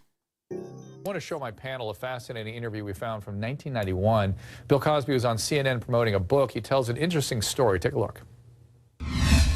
Spanish Fly was the thing that all boys from age 11 on up to death, we will still be searching for Spanish Fly. That's right. And what was the old story was, if you took a little drop, no, it was on the head of a pin. That's right. Drop it in a Coca-Cola. Don't matter. It doesn't make it, and the girl would drink it, and she's yours. Hello, America. You saying it right here. Now, let's be fair. My man right here, what's his, Larry King? Larry King know what it is too, so I'm not going to absolve him. But Bill Cosby is saying that he does it. There was an episode of The Cosby Show where they literally drugged the food of their kids and made them kind of get, because I'm talking about their adult kids. They had boyfriends and girlfriends or whatever, husband and wives, and then they put some drugs in the barbecue. Y'all remember, y'all know what I'm talking about. We don't even got to relitigate this. We ain't got to go down this road no more. We already know what's going on. Bill Cosby, come on. Everybody knows about Bill Cosby. Everybody knows about Bill Cosby. There was an interview that D.L. Hughley did, and I'm no D.L. Hughley fan. There was an interview he did where D.L. was accusing him of doing something like that in the 90s. And the interview never came out because Bill threatened to have the whole station shut down. And of course, when he said that, people came in from the outside to the radio station, took the tapes, deleted everything, said it better not be any more copies, you're going to get sued to death. They totally killed the whole interview because DL was talking about Bill Cosby doing some things with some young girls against their will. Anyway, I digress. If you like what you're hearing so far, please give the video a thumbs up, like the video, share the video, do all that good stuff. That'll help me out tremendously. Yes, Bill with a P, P-I-L-L, Bill Cosby. Oh, yeah. That's old. Everybody, I knew about that when I was a little boy. When I was like a little kid in elementary school, I knew about Bill Cosby doing that kind of stuff. That ain't nothing new. I mean, come on. But anyway, we'll keep on moving here. All right, I'm gonna read some of this. I see you, Shinobi. I ain't gonna say nothing, man. Hey, I ain't gonna tell nobody. All right. Now, let's keep on rocking. We got a lot more going on here. There's a lot of things we can get into. We covered the border car explosion, Eric Adams, all of that. Oh, the Obama aide. Like, what's going on with this guy? Did you guys see him? What was his deal? So Stuart Seldowitz, that's a very interesting name. I wonder what nationality he is. Now, if I go up to Stuart Seldowitz and I harass him about certain things that his group, religion, or ethnic group does, then now they might want to put me on the list, call me an anti-X, Y, and Z, this, that, and the third. But he can go to somebody and harass him and it's no big deal in his mind. But look, I say whatever you feel about someone and their religion and their ethnicity or whatever, that's your business. If I'm minding my business, not bothering you, don't bother me. Okay, you might not like blacks. You might not like whites. You might not like Puerto Ricans or candy stripe folks. But if you see them in public, leave them alone. Because, look, if you harass me, I'm a nice guy. I'm a cool person. I'm easy to get along with. I'm very approachable. If you harass me in public talking about N-word this, N-word that, I'm going to say, hey, man, I'm good. I ain't with all that. You know, I ain't with all that, man. I need you to go over there. And if you are persistent and harassing me like that, now we can fight. My initial reaction is to diffuse it. I'm walking away or whatever. But if I'm at work, like let's say I'm at work, right? I'm at McDonald's. I got that little hat on or whatever. Hello, so how can I help you? Well, number one, number two, you want extra sauce, a drink, what's going on? And you're sitting there for minutes, N-word, N-word, N-word, N-word. Hey, man, I need you to go away. N-word, N-word, N-word. And you leave and come back and you do it for 2 weeks straight. At a certain point, I might hop across the counter. Because now, what am I to do? And the problem is, if I do that, now I'm the bad guy in some mind. If I hop across the counter and I stomp you in the wine, now I'm the bad guy. I'm the bad guy, but you've been harassing me for 2 weeks. That's what this guy did, Mr. Seldowitz. Again, very interesting name. I'm not going to make up any kind of assertions about his lineage, but we're going to get into it right quick. Let me pull it up right quick. Now, Stuart Seldowitz was a former Barack Obama aide. Okay, let me see what he did. He was the National Security Council chief in the Obama administration, Stuart Seldowitz. And he was harassing two different people. He was harassing a halal shop worker and also a random Russian person for no real reason. It's like, what are you doing? What is the purpose? Tonight, an arrest. Let's watch some of this right here. All right. And let's throw it up. There we go. Let's rock and roll. In the case of viral video showing a man spewing hate at a halal cart worker in Manhattan. CBS 2's Alice Gaynor shows us it happened on the Upper East Side. Hey, dropping stuff in there. What's going on? I need y'all to not drop the equipment in CBS. I mean, good grief. What was that? Did y'all hear that? In Manhattan. CBS 2's Alice Gaynor shows us it happened on the Upper East Side. 64-year-old Stuart Seldowitz was arrested Wednesday, charged with a hate crime, stalking, and harassment. Police say the former national security official is the one seen in several cell phone videos going on hateful rants at the Adam Halal food cart on 83rd and 2nd Avenue. We're going to put big signs here that say this guy believes in Hamas. You're a terrorist. You support terrorism. Listen. If we killed 4,000 Palestinian kids, you know what? It wasn't enough. 24-year-old Muhammad Hussein, whose boss translates for him, says Seldowitz was not a customer, but came over to ask him where he was from. And when he replied Egypt, The guy started telling him, you're supporting Hamas. So Hussein started filming. The video does not show the initial encounter. CBS New York tried repeatedly to get in contact with Seldowitz, who alleged to other news outlets that Hussein said he supported what Hamas did, and that's what got him so upset, a claim Hussein denies. We would rather if he came and apologized instead of him trying to flip the story. We have no problem with nobody. Don't try to create problem. People could die for something like this. Yasser Nawar is part owner of the cart and says he doesn't understand why Seldowitz would keep showing up to try and provoke a reaction amongst heightened tensions over the conflict in the Middle East. Again, he came back every day for 2 weeks. Every day for 2 weeks doing this, harassing the guy. It's like, why? I don't know what you're trying to do, what you're trying to say. Situation is very irritated anyway. We don't need more spice in the situation. But what happened here has seemingly only brought people together. We have mostly Jewish customer in this building. This lady and this lady make cake for us last night. Neighbors set up a table next to the cart, encouraging people to sit down and eat together. They're really wonderful people, and they care about the community that they're in, and they certainly don't deserve this. On the Upper East Side, Alice Gaynor. So there we go. That's what's happening at the food truck. So again, that was a former Obama National Security Council chief, Stuart Seldowitz. He got locked up, hate crime charges, and also for stalking and harassing. Now, I don't know about the hate crime because he didn't, basically what he was doing, he was just saying some anti-Islamic stuff and harassing. Harassing, yes. Stalking, yes. You keep coming back over and over again doing the same thing. You just have an argument one time over a disagreement, that's one thing. But when you return and it's over and over, it's like, now what are we doing? You trying to fight or what? Now, he could have easily got himself hurt in the wrong place to the wrong people. You do that to the wrong person, you can get yourself hurt. And my thing is, if you feel so passionate about what's happening over in Israel, you can go over there. I know you might get a passport for that particular country. Go over there, put on the IDF uniform and go out there and fight. Now, if you get deleted in the process, then hey, man, it's all good. You were fighting for your cause. Same thing. He was also harassing the Russian person. That was not very newsworthy because Russian person, that's a white guy. It's not really a big deal to harass him, right? But I don't care what color you are, black, white, Puerto Rican, Kennedy stripe, whatever. Harassment is harassment. Don't harass me regardless of what color I am, what religion I am, where I come from, or whatever. If, let's say, I want to engage in a debate, like I do sometimes on my show where I invite the debate, come on, let's do it. That's not harassment. We are mutually understanding. We're having a debate, and we're going to talk about whatever. If you want to talk about Islam, and you want to talk about Muhammad, you want to talk about Aisha, all this and that, and the third, okay, cool.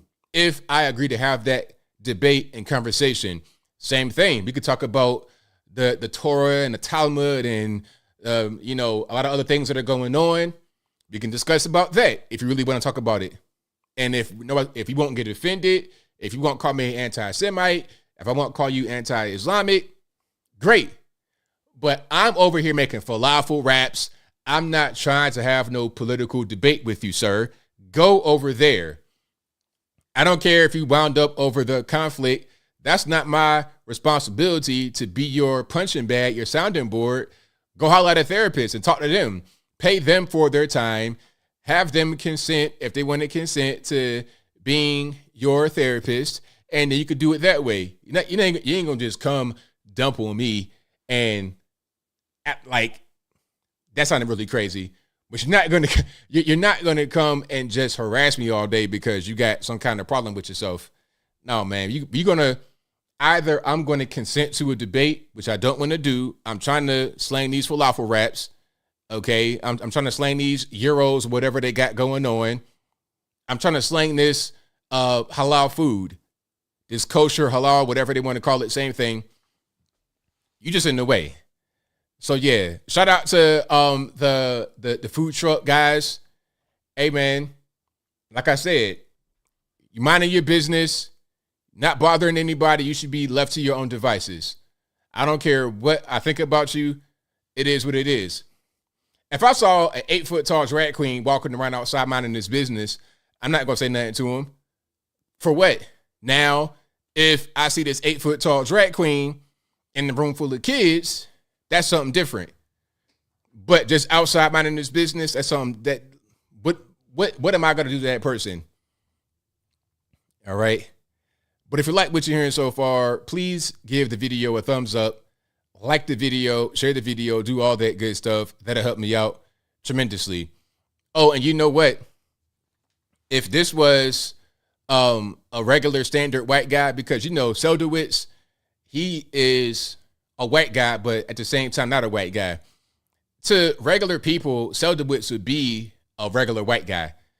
But for two reasons, he's not. The first reason is he has political connections. Barack Obama, that's his man. But the second thing, he might be Jewish. So they're going to say, oh, he's not really, if it was a regular standard white guy, Billy Bob Johnson from Kentucky harassing a black food truck for 2 weeks, it would be wall-to-wall news coverage, especially if that guy, like, let's say there was a white guy in the Trump administration. Let's say it was, I don't know, Steve Bannon. Let's say Steve Bannon. Let's say Steve Bannon was harassing these Muslim guys at the food truck for 2 weeks. Or even worse, let's say he was harassing some black immigrants, some Africans at the food truck. Oh, can you imagine what the coverage would be?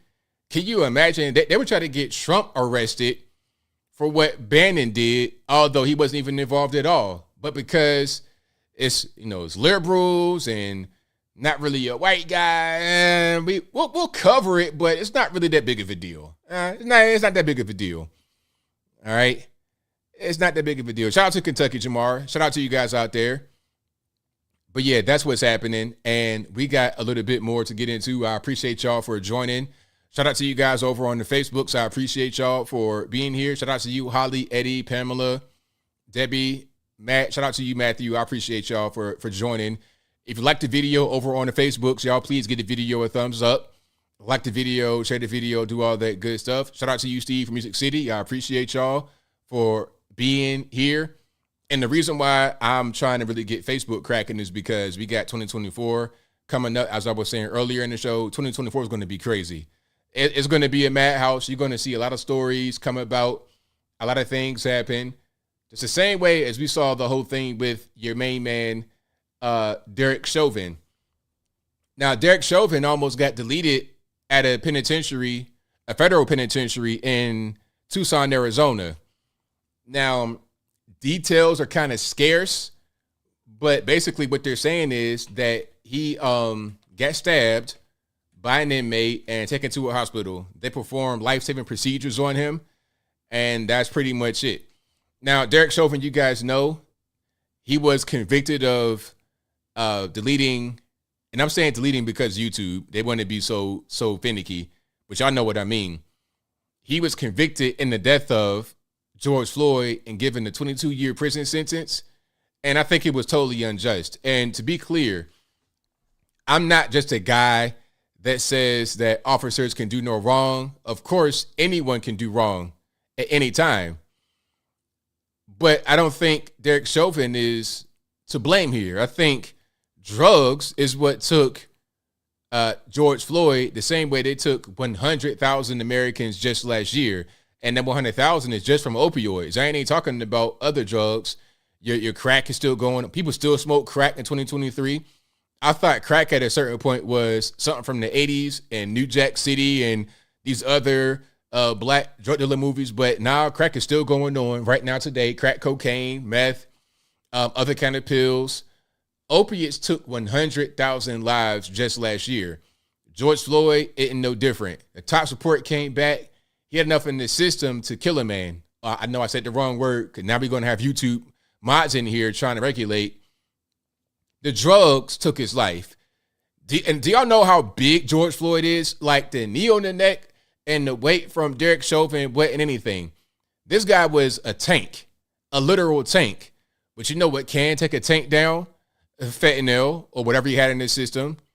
What was it? Was it fentanyl or was it something else? Let me just make sure I'm saying the right thing before we get to the video about Derek Chauvin. Now, let me see. So, he had fentanyl and meth in the system. I mean, you got fent and meth. I mean, come on, man. So you mean to tell me you got fentanyl and meth in your system when you died, but the reason you died is because of a knee on the neck when you're 6'5", 200 and something. I mean, come on, man. Like, let's stop. It doesn't make any sense. But let's continue here with the news story. More breaking news. Former Minneapolis police officer Derek Chauvin, who was convicted in George Floyd's murder, was stabbed Friday at an Arizona federal prison. NBC's Liz Kreutz has the very latest on his condition. To you, Liz. Alex, a law enforcement source tells NBC News that Derek Chauvin was seriously injured after being stabbed at the medium security federal correctional facility where he is at right now in Tucson, Arizona. He was recently transferred there from a maximum security state prison in Minnesota. Now, the former Minneapolis police officer who was convicted in the murder of George Floyd remains hospitalized right now. His condition is not known. In a statement, the Bureau of Prisons did confirm that an assault happened, although they did not name Chauvin. They said this happened at 12:30 p.m.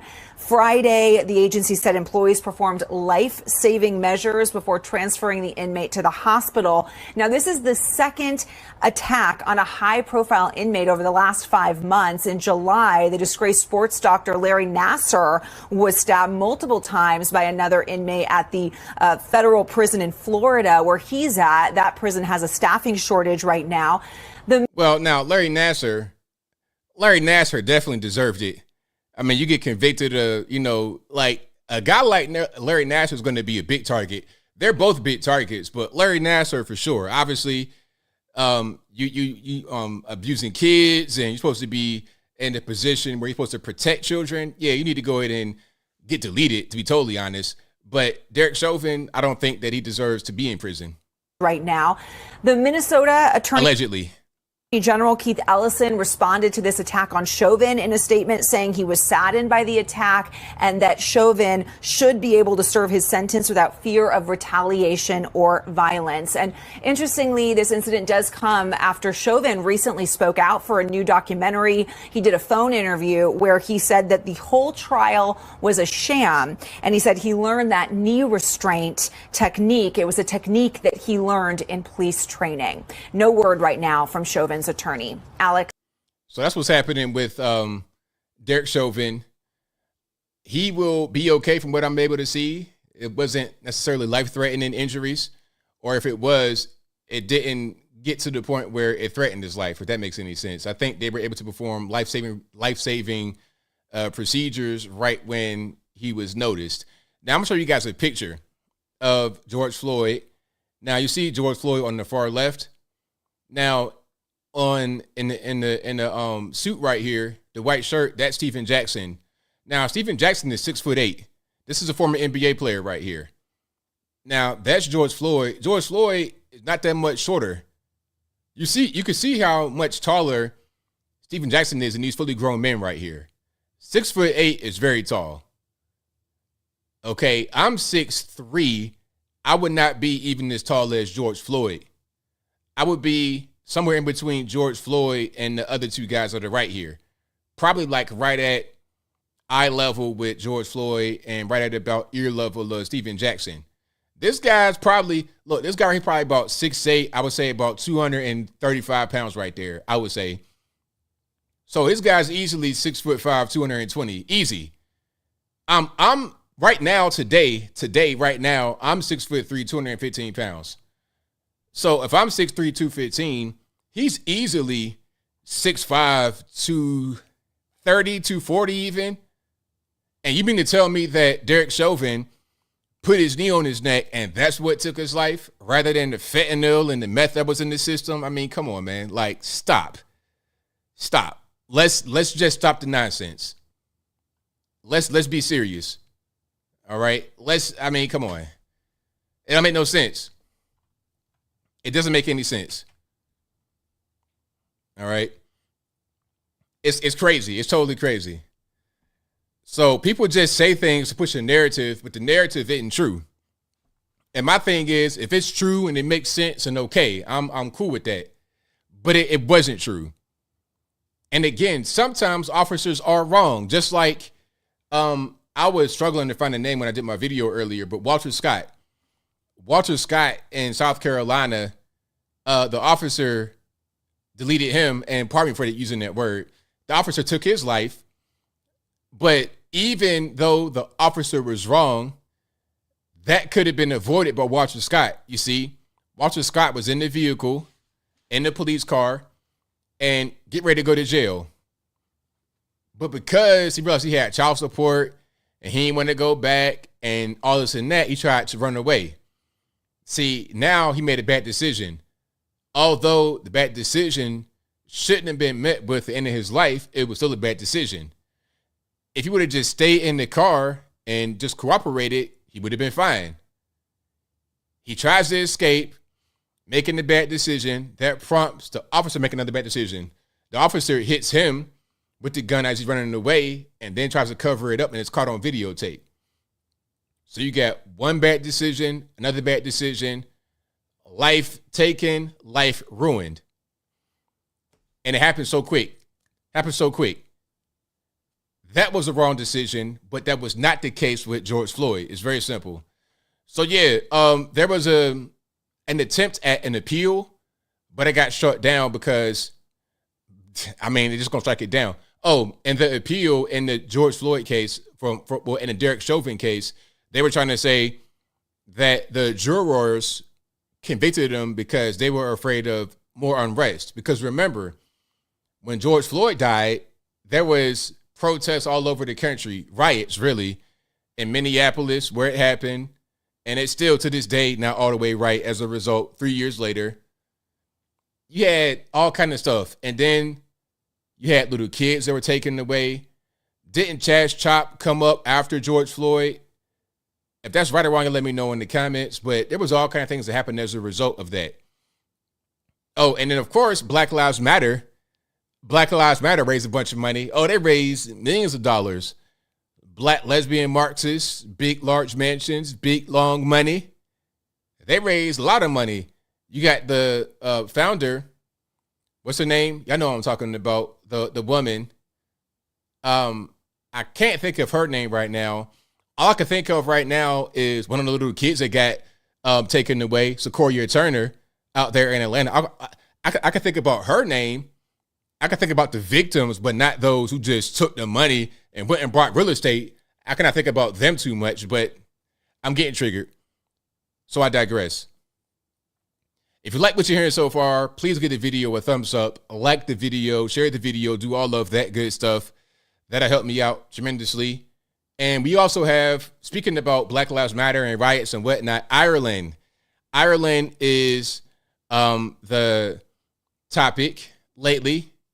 And there's been a bunch of riots over there. I can't say I'm in favor of the riots because really they remind me of Black Lives Matter. A lot of the riots are doing the same thing they did with BLM.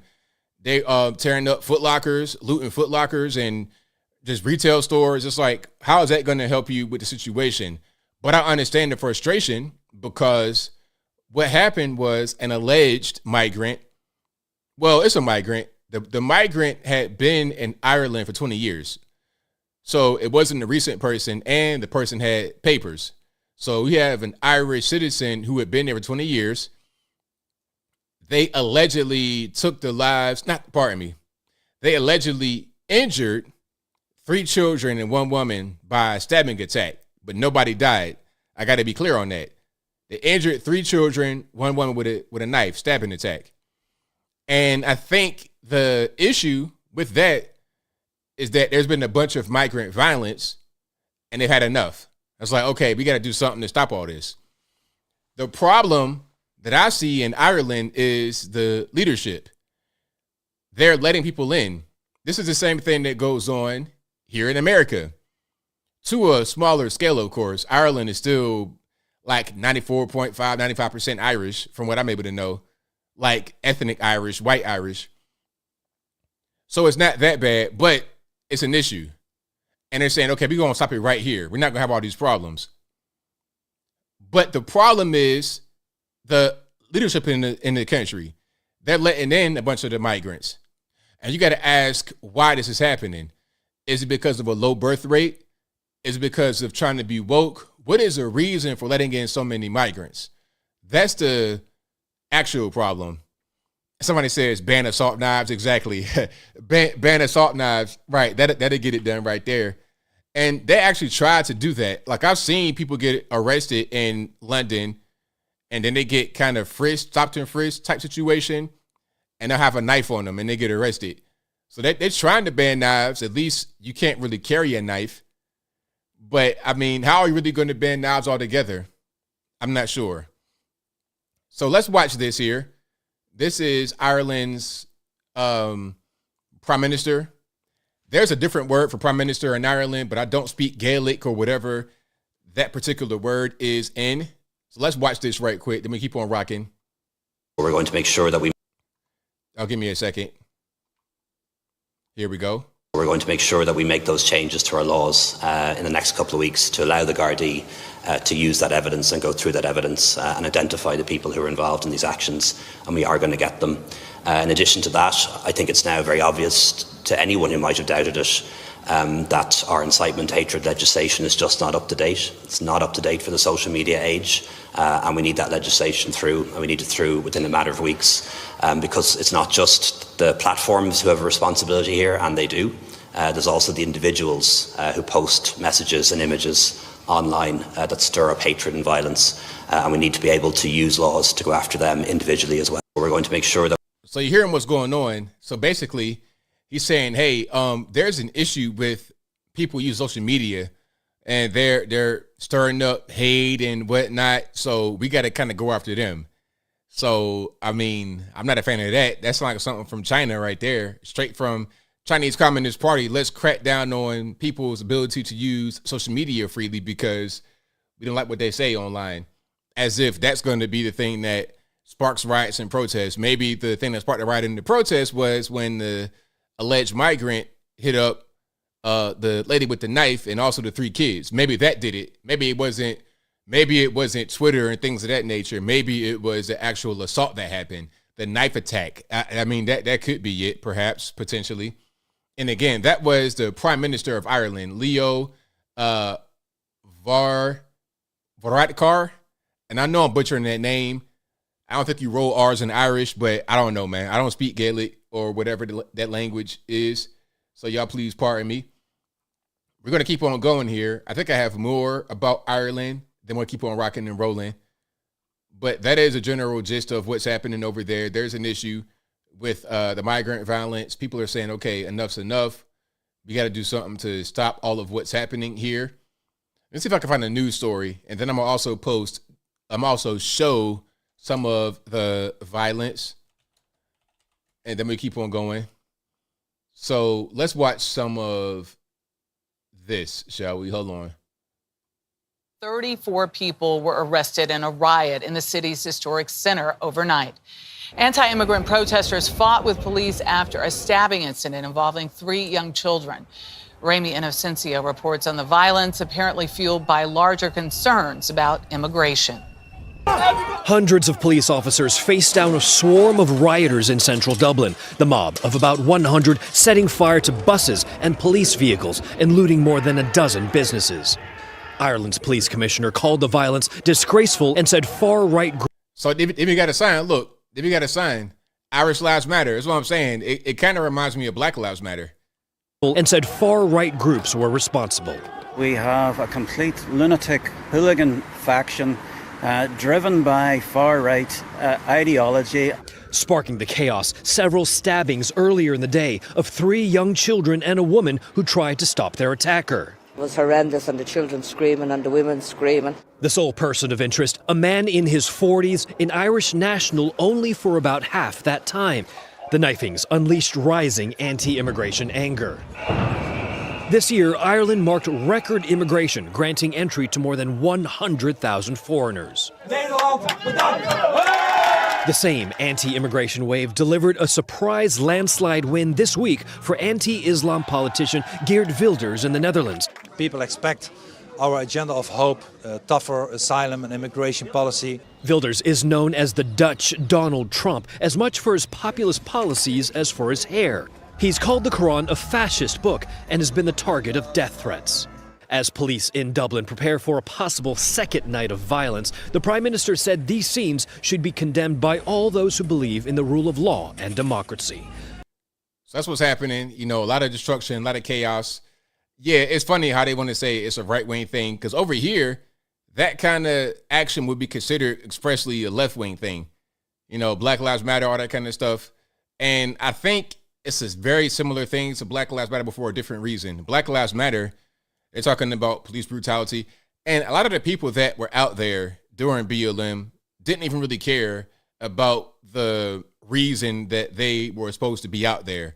They didn't really care too much about George Floyd, all these guys. They ain't care nothing about that. Their main thing was, okay, do we get some free Jordans, some free basketball shoes? Could we get some free?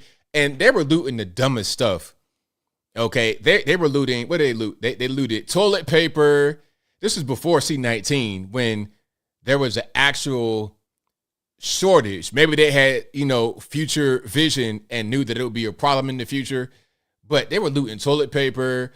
And it seemed like everybody had, in Baltimore specifically, toilet paper. I mean, is a poverty that bad where you can't afford toilet paper? Like, what's going on? But they will also steal stuff like alcohol. It's like, okay, look, man, if there's an issue with being able to secure toilet paper, maybe you don't want to be also at the same time an alcoholic. Maybe put the bottle down. Good grief. All right, what is going on? But if you like what you're hearing so far, please give the video a thumbs up, like the video, share the video, do all that good stuff. That'll help me out tremendously. We're getting to the super chat, so we're going to get to the calls. I'm pretty late in the show. Thank y'all for joining yet again. Shout out to you guys on the Facebook. If you like what you're hearing so far, please give the video a thumbs up, like the video, share the video, do all that good stuff. That'll help me out tremendously. If you guys want to call into the show, there's a number in the description of this video, also in the ticker right here at a certain point at the bottom of the screen. You'll see it. There it is, right on time. 434-658-1220. Give me a moment. I'm going to take calls, but first I'm reading super chats. Then we get straight into it. If you are a first-time caller, please have your ear to the phone ready to answer the phone. You cannot talk to the stream. There will be a delay. All right, so before we get to that, super chats on that. Then I keep on going. Thank you to Apple, who says, how was Thanksgiving feast, ABL? Please do tell. Actually, it was super chill. I didn't really do too much this year. You know, I'm trying to be on the clean eating and everything, so I didn't do a whole lot. Apple also says, why no video on rapper chick who whacked her manager? You know, I can't play that on YouTube.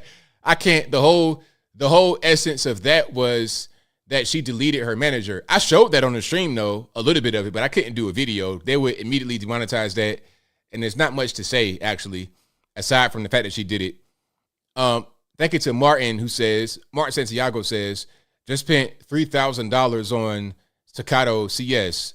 What's the most you see yourself spending on a handgun, ABL? Also, I had an old friend who thought they were messaging Beyonce. That's crazy. That's hilarious. Well, on a handgun, how much would I spend? I don't know, man. It depends. $1,000 maybe, but that's like a ballpark. I know that's kind of low, but it depends, man. It really does. It depends on what kind of gun it is and what's the purpose of it. Is it like a collector's item? Like, what is the real? You know, I don't really know. I don't really know until I'm presented with it, and then if it makes sense, I might have to go in and scoop it up. But I'm a cheap guy anyway. I try to find deals but I do like to get quality stuff now. I don't like to buy cheap stuff. Give me a quality piece of equipment, but I like to get a good price at the same time. Thank you to Kilowatt, who says, just wanted to say thank you for all your years of work. Wishing you and your family happy Thanksgiving. Keep doing what you're doing. God bless. Thank you for that, man. Definitely appreciate you. Thank you to Apple, who says, ABL, favorite countries you'd like to visit? That's a good question. Japan, for sure, top of the list. Want to go to Japan. That flight just so far. I mean, I might have to be like laid out. One of them planes with the beds in it. Like, give me something like that. Where else? I want to go to the continent, to Africa, South Africa, Nigeria. I want to experience the chaos of Lagos or somewhere like that. I want to go highlight the scammers to be on my channel, see what they up to. But nah, seriously, Nigeria. East Africa, like Zanzibar, off the coast of the east, like Tanzania, Kenya, over there. And Europe, of course, I wanted to go Italy in the southern part, off in the water. I ain't trying to see no migrants, though. Hopefully, when I go there, the migrant boats will not be in the water. Ain't nobody got time for that. That's pretty much it that I can think of right now. There's more, but those are some places I like to go. South America, of course, Brazil, Mexico. Been there before. I want to go back. I want to go there for like in the wintertime, Mexico. Shout to Mexico. I'm learning my Spanish right now, Duolingo. I'm dead serious. I'm gonna be beyond Peggy Hill in like 1 month. I'm gonna be on it. All right. So great question, man. Thank you for asking. Shout out to Jennifer, who says, ABL, I don't for a second believe the allegations against Eric Adams. He did the cardinal sin for calling out the Dems. I think you're onto something there. Thank you to Zedach's Cane Sword for gifting 10 ABL memberships. I appreciate you. Thank you to Per Pill, who says, remember when Fox tried to censor Newt Gingrich for talking about George Soros? I don't remember that, but I'm not surprised at all. I believe you 100% when you say it. Thank you to Spencer T, who says, who's the better VA producer, Tim or Pharrell? Oh, man, come on. You asking me? That's crazy. You asking me that question. But Tim, for real, because Pharrell, I don't know. It's kind of neck and neck. But really, Timbaland. Because Timbaland was everywhere and did everything. Justin Timberlake, I mean, all of that. Timbaland had a bigger, a wider scope of an impact. But Pharrell was amazing in his own right. I think if you ask me who was a better artist and producer at the same time, it'd be Pharrell. And then Timbaland was a better producer than an artist at the same time. So if that makes sense. But that's a good question, though. Shout out to you. And thank you to Monique Price for the super chat with the keep it up, working out emoji. I appreciate you for that one. All right, let's keep on rocking here. Let's go to the calls. The number to call is 434-658-1220. Again, 434-658-1220. There's also an email to contact me through Skype in the description box. You could be right here in the bottom left-hand corner of the screen talking about what's going on. And we are going to get into it. All right.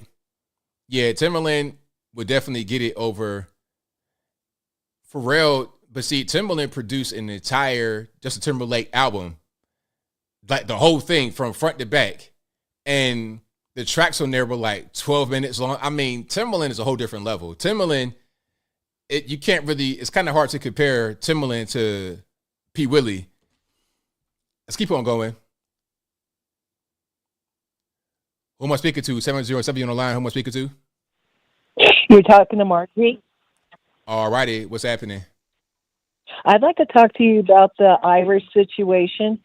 I listened to this guy on YouTube. His name's Thomas Sheridan, and he has a good global view. He grew up in the neighborhood where they had the riots, and he basically says the guy's name is Leo Vanacker, and he's the Taoiseach. Okay, that's how it says, those weird letters all together, Taoiseach. Yeah. But he basically says that the stabbing was at a school. A teacher and 3 students and a man got hurt trying to save them. He intervened and he got hurt. And then there was a migrant, I forget from what country, but he came in and held him down afterwards. Or no, he hit him with a helmet. Motorcycle helmet. And so now the media has gotten on to him because he is a hero and he's a migrant.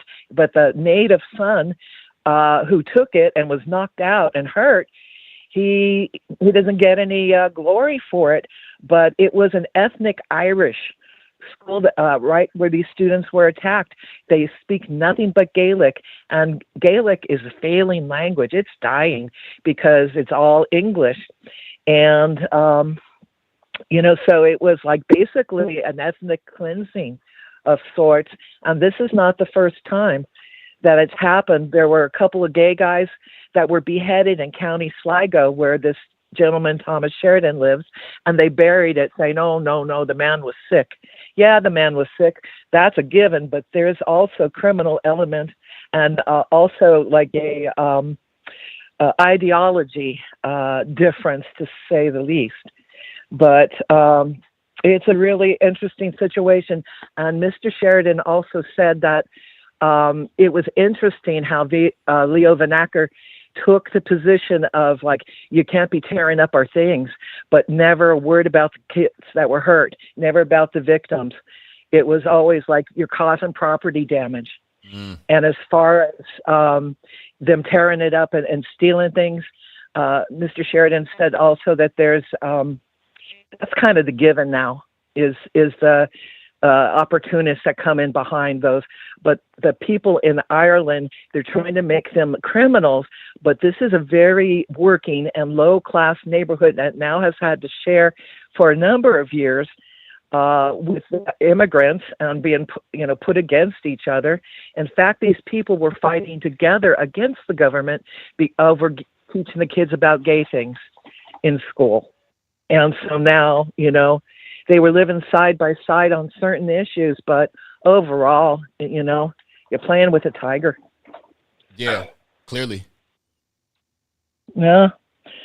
So I what happens there is here. It's just replicating everywhere, kind of like they did with that virus, But it's nothing new, and there is a plan from their side, and there can be a plan from our side as well. It's just not to fall for it, and to call them out and to remember them.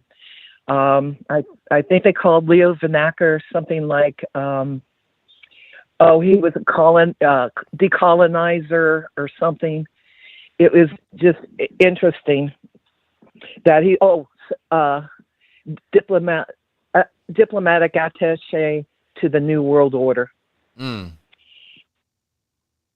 do we know of others? I think we do. We sure do. All right, ABL. I appreciate you. I appreciate your audience, and may you continue and be blessed and multiply in people who actually understand and no longer react and just through emotion, knee jerk, because then they got you. Right on. So, all right, my brother. Take care. Thank you for the call. Appreciate. Thank you. Bye. All right. Shout out to the caller. Great call. Very informative. Very, very informative. All right. And I was reading the comment here. Somebody said something about danger hands. You know something, don't you? Shout out to you. If you know, you know. That's that good old music industry knowledge, Virginia knowledge. All right. Let's keep on going. 860, you're on the line. Who am I speaking to? Hey, Bill, it's F&A Ranger Xbox, brother. All righty, what's going on? Hey, I just want to let you know I got that affidavit statement about the boating accident filled out. Just let me know the date so I can send it in. Gets covered on that. But anyhow, I just want to shout out to my fellow Americans, whether you're for gun control or against gun control. I just want you to know that I'm not some gun nut maniac, wanting an arsenal. No. Let's just keep it simple. I just want the same guns the United States government gave to Taliban and that Obama and what's his name gave to the Mexican drug cartels. Nothing special. You know what I mean? Right on. Yeah. They're giving weapons of war to everybody except for the people that have a constitutional right. So, anyhow, I haven't got much for you tonight, ABL. It's a great show. I'm just hanging back and gathering information.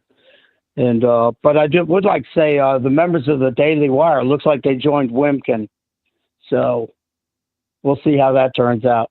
Anyhow, God bless ABL. God bless America. All you people out there, great calls tonight. Bye. Thank you for the call. Appreciate you. All righty. Great call. Shout out to you guys for joining. I really, really appreciate y'all.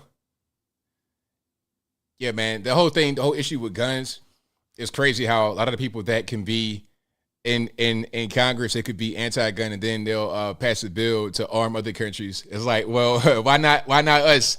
And we got a right to it. Like, what is the deal? And I'm not even asking for a government mandated weapon or a government given weapon. Just let me just go buy one without getting in the way. You know, the guy in California is fighting to keep his concealed carry permit after he just got an attempted home invasion that happened to him. And his home had been targeted before, at least once or twice before. So now they're trying to make him be unarmed and unprepared, but we go give billions to other countries so they could be armed and prepared. Make that make sense. 949, you're the line. Who am I speaking to? Oh, hi. I wanted to talk about when you showed the 4 female officers that couldn't get the guy. Yes. Yeah, and then also you did a show a while back where, if you remember, the female officers was by herself, and the guy was trying to overpower her, and she ended up getting saved by a passerby. I don't know if you remember that one, but yeah. Yep. Anyway, so then also we had a case out here where it was a bar shooting. It was a retired police officer that didn't like how his divorce was going. So he finds her in the bar, shoots her in the face, and then goes outside with, gun in each hand, like Yosemite Sam, shooting at, killing and injuring people. And then the cops show up, and there's a big shootout outside. The guy is hiding behind the tree, and big old shootout. And then all of a sudden, then it's the body cam footage they released. You can look it up. And then there comes a lady cop, kind of like backing in. She's got her back to the shooting, but right about then the shooting stopped. I think they got the guy. And then she's saying, "Less lethal. Anybody who's on less lethal?" And then you hear a man cop say, "Less lethal's out the window." Yeah, I would have said, "Can you read the room, lady? It's kill or be killed." Anyway, so there you go. Just showing that, yeah, maybe those lady cops, I don't know. As well. Yeah, so, yeah, okay, that's all I wanted to say. Just, anyway, a great show. Thank you for your call. Definitely appreciate you. Okay, bye-bye. Yeah, they're going to scream for that less lethal. It's like, when people, when they hear things or when they think about things, how they should act, how things should play out, when they see it on paper, it's different when the reality strikes. It's like, come on, lady, like, what's going on? Like, you about to lose your life here. You better, ain't no less than lethal. I'm going to use my regular weapon. My regular weapon is going to get unsheathed, and you're going to get hit. It is what it is. It is what it is, man, and I don't feel any kind of way bad about it. If I got to defend my life, then I'm going to do that. That's all there is to it. So, yeah. But shout out to all the cops, though. Shout out to all the male cops, female cops. If you're gonna be in law enforcement, anything like that, be ready for the job and whatever it comes with. Be ready to do what you got to do to protect yourself and others. And if you're not ready to do your job effectively, then I suggest go do something else. Be a school teacher. Well, man, school teacher, that might be worse. I'm not sure what's worse nowadays, being a school teacher or being a police officer. Or in the military. I did a video about the military, at least I think it was the Army and the Air Force, asking guys who had been discharged now because of the C-19 vax. I did a video about them asking guys to come back. And I was reading the comments. A lot of people who are veterans said, "No, I'm good." Either you just refused to enlist or you were discharged. It's like, "No, I'm good." And then the thing about it is, I've not heard anything about back pay. So if you've been discharged or you left over the past year, 2 years, 3 years, are you getting any kind of back pay? If you got evicted from your home, if you got a foreclosure that happened on you because you were not able to pay your bills due to being discharged, are you going to get your house back at the same rate you had it at before C-19 hit and changed the world? Is that going to happen? Like, what's going on? They're not talking about that. But I knew right when they were doing all that stuff, the lockdowns and everything, I knew that it was going to have a lot of problems. And they kept printing and spending. I'm like, oh, man, the printing and spending money, I knew in 2020, if I have any kind of money right now, go ahead and try to invest it because after this is over with, we're going to pay the cost. We're going to pay the price for all this free money, all this cheap money, all this PPP loans. I knew right when they announced PPP loan that it was going to get so much fraud. And you may see some guys on the news that get arrested. There was a bunch of Broward County officers that got arrested, like 17 guys, some crazy amount that got arrested for PPP loans. But if you only knew how deep the rabbit hole goes, how many people, I know regular normies that were getting 30,000, 40,000. People I know of closely, not going to snitch, but they were trying to get it.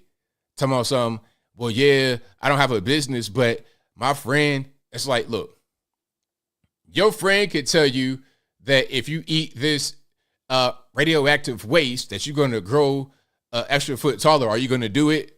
I suggest you don't. Don't get yourself locked up because you want to buy a Hellcat with cash rather than taking out a loan. Don't do it. But I digress. 859, you don't line. Who am I speaking to? Oh, man, what's up? It's Laverne Morshard. How's it going with you, bud? Everything's right, man. How about yourself? Oh, man, enjoying the show, relaxing, man. You know, just on my 15-minute break, and decided to call in, man. I saw the story that you had about, you know, some of these discharged people who refuse to take the vaccine, and they're asking to join the military. It's like a bad ex-girlfriend trying to come back to you. Exactly. It is. It's like if I was a veteran, if they asked me, "Can you please come back?" and I would just laugh and hang the phone up. Wow, like our distrust of government has become way high and stuff like that. Hey, I'm enjoying the show, man. I gotta get back soon because you know my boss is yelling for me. Talk to you later, man. Thank you for the call. Appreciate it. Hey, not much, man. It's your Luciferian libertarian friend here, locked and loaded. All right, thank you for the call. All right, shout out to my man for the call. Most certainly appreciate him. I appreciate you guys for being here as well. Now, and to answer the question, it was not my family members. No, my family, we don't do that. We don't steal. We don't do silly stuff like that. People that I know and like a degree of separation, but nobody in my family. No way, no how. We don't do that because we're pretty smart in my family. But a lot of people, they don't really know any better. And a lot of people just had no idea. People were just hearing stuff on the internet, like, and they just fall for it. People that fall for a scam sometimes will also be the type that will fall for somebody trying to get them into a PPP loan when they really shouldn't get it. Just like this whole blessing loom thing. Have you guys heard about the blessing loom? The dumbest thing in the world, people would give money and they think they can get more money back by getting other people to give money, like a pyramid scheme, like a blatant pyramid scheme. You pay me money, and then if you get others to pay money, then you get paid. Like an obvious, bold, completely bare essentials pyramid scheme. That's a really big thing that people get involved in, and they do. And they get scammed. And if you're at the bottom of the pyramid, as always, you get no money. That's how it works. And all the time, it's like a whole big thing. There's a lot of videos about this on the internet. Oh, you know, my friend on Facebook told me I could do X, Y, and Z. It's like, really? Pyramid schemes? Obvious pyramid schemes in 2023? Is that what we're doing? Come on. It's worse than giving the money to a Nigerian scammer. A Nigerian scammer often tries to hide their identity. They're not going to call you and say, my brother, how are you? My name is Adewale, and I'm calling you today to give me some money. I'm an African prince. I'm an African prince. Like, they don't call you necessarily like that. They might try to spice it up a little bit. They might try to pose as somebody else. They might try to, you know what I mean, get you in the door. The pyramid schemes, the blessing looms, straight obvious. Pay me some money, recruit 2 guys, get them to pay some money, you get paid. Totally obvious. People still fall for it because they just don't know. They don't have the information. It's crazy. Hold on. Ski Man says, yep, you have a friend who almost fell for that. We told him, how is your 100 going to bring you 10,000? Nope, exactly. Exactly. And that's so people get desperate and they feel like, okay, I got a little bit of money. I can take this money and kind of gamble it and flip it. Ain't no money flipping. You better go buy some stocks and bonds or something like that. You trying to give 10 bands to a street dude to get 15? Man, please. You get robbed before you get your money back. That you're more likely to get robbed than to get your money flipped. 504, you're online. Who am I speaking to? Hey, ABL. It's Alien Spaceship. All right, man. What's going on? All right. So, yeah, about the Irish riots, I was talking about that one yesterday on my stream, and I totally agree with you about how it's similar to BLM and like what Antifa did, because, you know, it's the exact same thing and they're destroying their own stuff. And I don't know why people do that, because it's like, you know, it's only destroying their own things. Yeah, exactly. It's like, what are we doing? Okay, if there's frustration or anger or whatever, okay, but destroying your house because you're upset makes no sense. Exactly. And also Conor McGregor, he was the boxer, the wrestler, he was saying that basically that he was condemning the violence that people were doing, and that he has ways of trying to make Ireland better again, so it won't go that way. And that was a good that he spoke out about it, because I think people can peacefully protest about it, but to not act like that. And because, you know, Ireland, you know, has a long, long history, and it is good that they get that situation taken care of, because, you know, as we know over here, we're having problems with immigration too. Right, absolutely. And that was good for him to go, you know, step out and say that, because, you know, he has a big platform and a big voice, so I'm glad he did that. Right.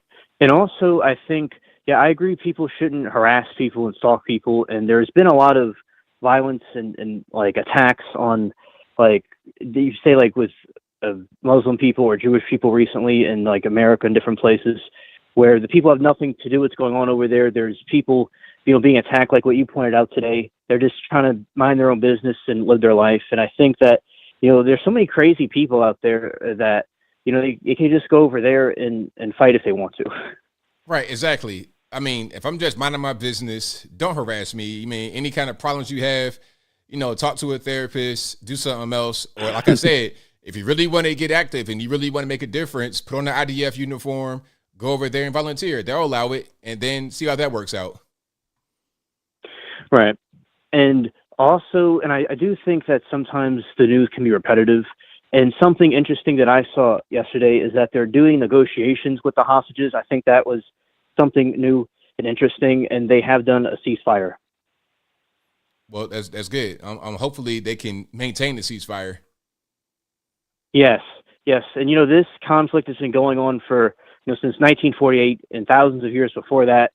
So, but as I said, hopefully they can have a peace over there. And also another thing, yeah, I remember I saw yesterday about what happened in the prison, the stabbing, and, you know, that prison was known for that. But the other guys you're talking about, Lasner, yeah, he definitely deserved that one. But yeah, it just, in that prison, yeah, I heard about the incident the other day, and I agree with you about how I don't think the knee on the neck did the thing either.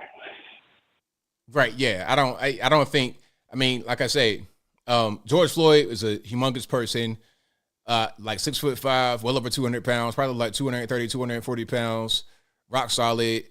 The drugs, I think, is what did it.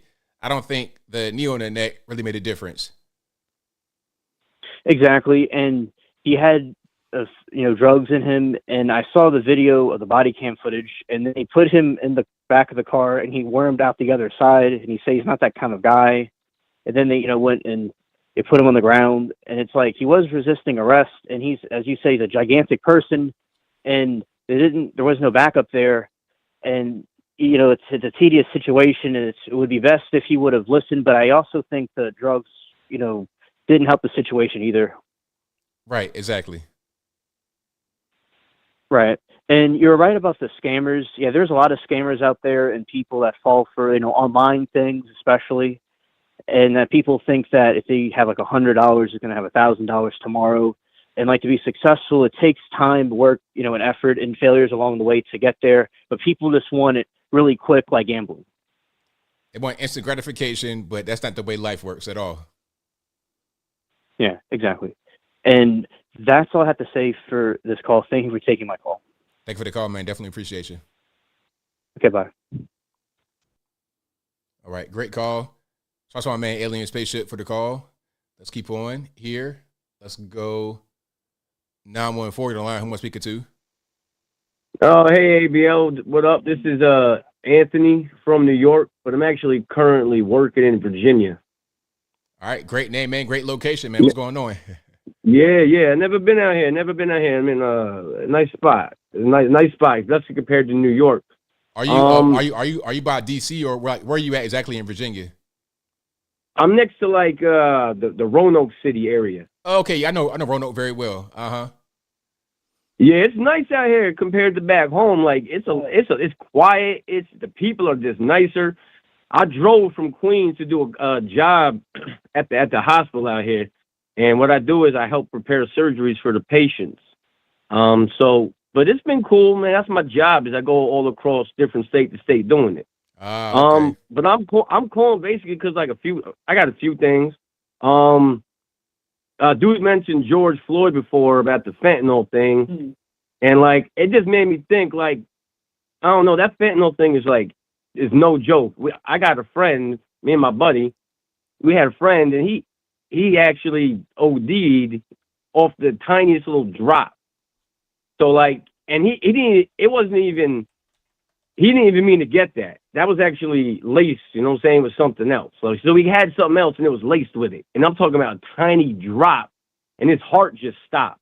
And he was young. He was only 35 years old. You know, so like, I think that's like I don't know, like the C-19 didn't work. So in my opinion, what I think is they're trying to use that to take out a lot of people, which is happening. You know what I'm saying? Like, I don't know. They're emulating that in the pharmacies and things like that. Not in pharmacies, but street pharmacies. And being emulated with like benzodiazepines, you know what I'm saying? So people be getting pills off the street thinking it's a certain thing. Meanwhile, it's fentanyl and they be dying. So like, I think that's the crisis. Just I don't know how they're gonna fix that. Yeah, it's a really big problem, and then it's so cheap too because they get all the stuff from China, all the precursors, and the cartel. It's just everywhere, so it's cheap. It's easy to get. Yeah, it's scary, man. Yeah. And dude before, like, I don't know, he was talking. He mentioned Conor McGregor. I mean, I just wanted to correct, dude. I mean, people don't know it is what it is, but that's the former 145 featherweight champ. That's the former 155 lightweight champ. And dude moved up to 170 and beat Nate, or beat him the second time. So, you know, just want to correct that. That's a former world champ. He's not a wrestler or whatever dude said. Right. But, and I want to go back real quick to the dude earlier about the health insurance, about how he's had to spend $1,800 and about the stitches getting removed.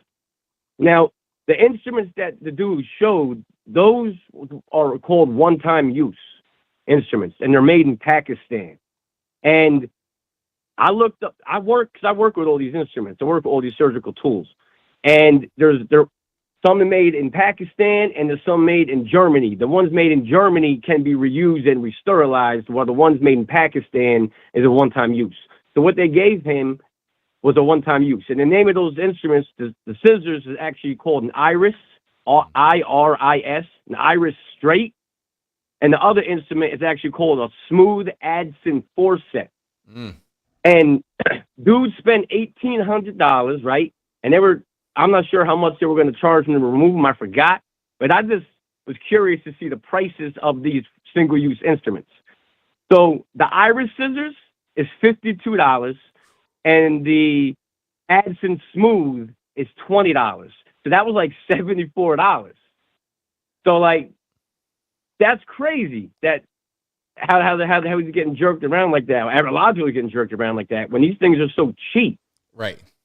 I saw, you know, it's just crazy. You know what I'm saying, ABL? And like, people just are that intelligent. Yeah, I don't know. Because I see it all the time, and like, and I saw that and I was like, oh my God, these prices is crazy. But the German instruments are obviously more money. But the fact that they were going to charge dudes to remove the stitches, that price compared to the price of the instruments is just crazy. Yeah. You know what I'm saying? There's a lot of things going wrong. We can go on and on about it, but I know you got a lot of callers. You know, I actually called you a while ago. I want to say maybe, I don't know, like a year and a half ago. It could be 2 years ago. And I actually rapped for you a while ago. I remember that. And I thought that was pretty cool. I remember that. Yeah. I don't know if you remember that. I do. Yep. But like, you do. Oh, that's cool. Yeah, that was cool. I got a lot of people hit me up about that, which was pretty cool.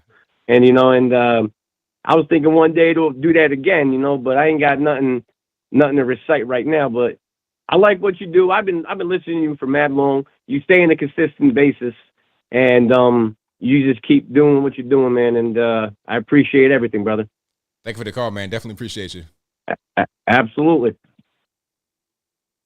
All right, shout out to the caller. I do remember that rap. So he don't got no bars tonight, huh? But I remember that very well. Shout out to him. And then I remember his voice and everything's coming back to me as he was talking more. So shout out to the caller. Now, I'm going to show you guys a quick picture of Roanoke. Yeah, that's where my dad, like, grew up mostly. Like, he was born in West Virginia and lived mostly in Roanoke, Virginia, and moved back to Virginia where him and my mom met as, like, teenagers. And then they got married and had me. All right. So this is Roanoke from a certain view because the Blue Ridge Mountains are, like, right there. It's amazing. Like, when you see the mountains up close, it's like you can't even really, it's hard to really put it into words. But you're, like, in the valley. And then you got the mountains right along the side. When I was last in Roanoke coming up 81 from Tennessee, you see the mountains right on your left-hand side. And they're humongous. And they're literally, it's blue. It's crazy to see it up close. This does no justice at all. None whatsoever. It's definitely a beautiful sight to see. But those mountains, to drive in like 81 or to try to go like in West Virginia going like 77, oh man, that's treacherous. If you don't like mountain driving, don't do it. Do not do it. You might as well go up 64 and try to go that way, but it's still going to be treacherous. But 77 from 81, man, please. Forget about it. But yeah, those mountains up there, definitely a beautiful sight to see. All right. And I got a shout out to you guys over on Facebook. I've not forgotten about you. Shout out to Austin for your 25th birthday. Happy birthday, sir. Hope you have a great day, and I wish you many, many more. So happy 25th birthday. Young man, 25. What was I doing at age 25? Man, I don't even know. What was that? What year was this? 25. This had to have been 2009? Yeah, 09. Oh, man, 25, I was rocking. at age 25. I was doing a lot. Had my graphic design business. What car did I have? I think I just bought a 4Runner. I was hot. I had a 2016 4Runner silver. I love that car, too. I'm all over the city, dropping off boxes. I'm getting money. This was the time when I had a bunch of money in my pocket.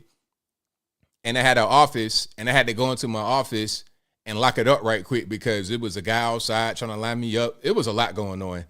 But I had a lot of fun at age 25. Had a lot of fun doing my business. It was really, really good. So shout out to you, man. Hopefully you enjoy your 25th birthday and enjoy your life, man, at 25 years old, but also focus on what you got to focus on as a man to put yourself in the right position financially, business-wise, personally, everything else. Get yourself set up now for when you get to be older. So whatever you did, 24, 25, 26, etc., will build you up to where you at right now. Same thing as I was doing back then, back in 2009. Yep. 1984, 2009, that's about right. Uh-huh. Yep, 2010, I was 26, yep. So, yeah. Hey, man, and before you know it, I'll be 40. So that'll be 15 years ago almost. Yep. And shout out to West by God. Yes, that's right, Wanda. West by God. God's country all day long. Love West Virginia. Love that part of Virginia, Western Virginia. Yeah, them mountains are something else. You know, in the wintertime, man, hey, it's definitely... I drove in those mountains in the wintertime. Well, not quite West Virginia. I drove 81 in the wintertime, and I'm getting nervous. I'm seeing some snow kind of like on the side of the road. I'm like, oh man, hopefully I don't go up in elevation and get more, because that's what happens. A lot of times you go up in elevation, it'll be more snow. Like if you go up 81 to 64, like you go past Stanton and go to Charlottesville that way, you gotta go on the Afton Mountain, so you got a big elevation increase, and that can be completely covered in snow. But once you go off the mountain, it's no snow at all. Yeah, so that's the whole thing right there. Oh, you say, man, just me, butthead? Shout out to you, man. Shout out to 1984s. We're here. We're still doing our thing. Yeah, I got this great beard. I like having a great beard to confuse people. People, now I'm officially Unc. I get called Unc as an uncle all the time, and that's fine. I'll embrace it because I have nieces. I got nieces in their 30s at this point, so it's cool.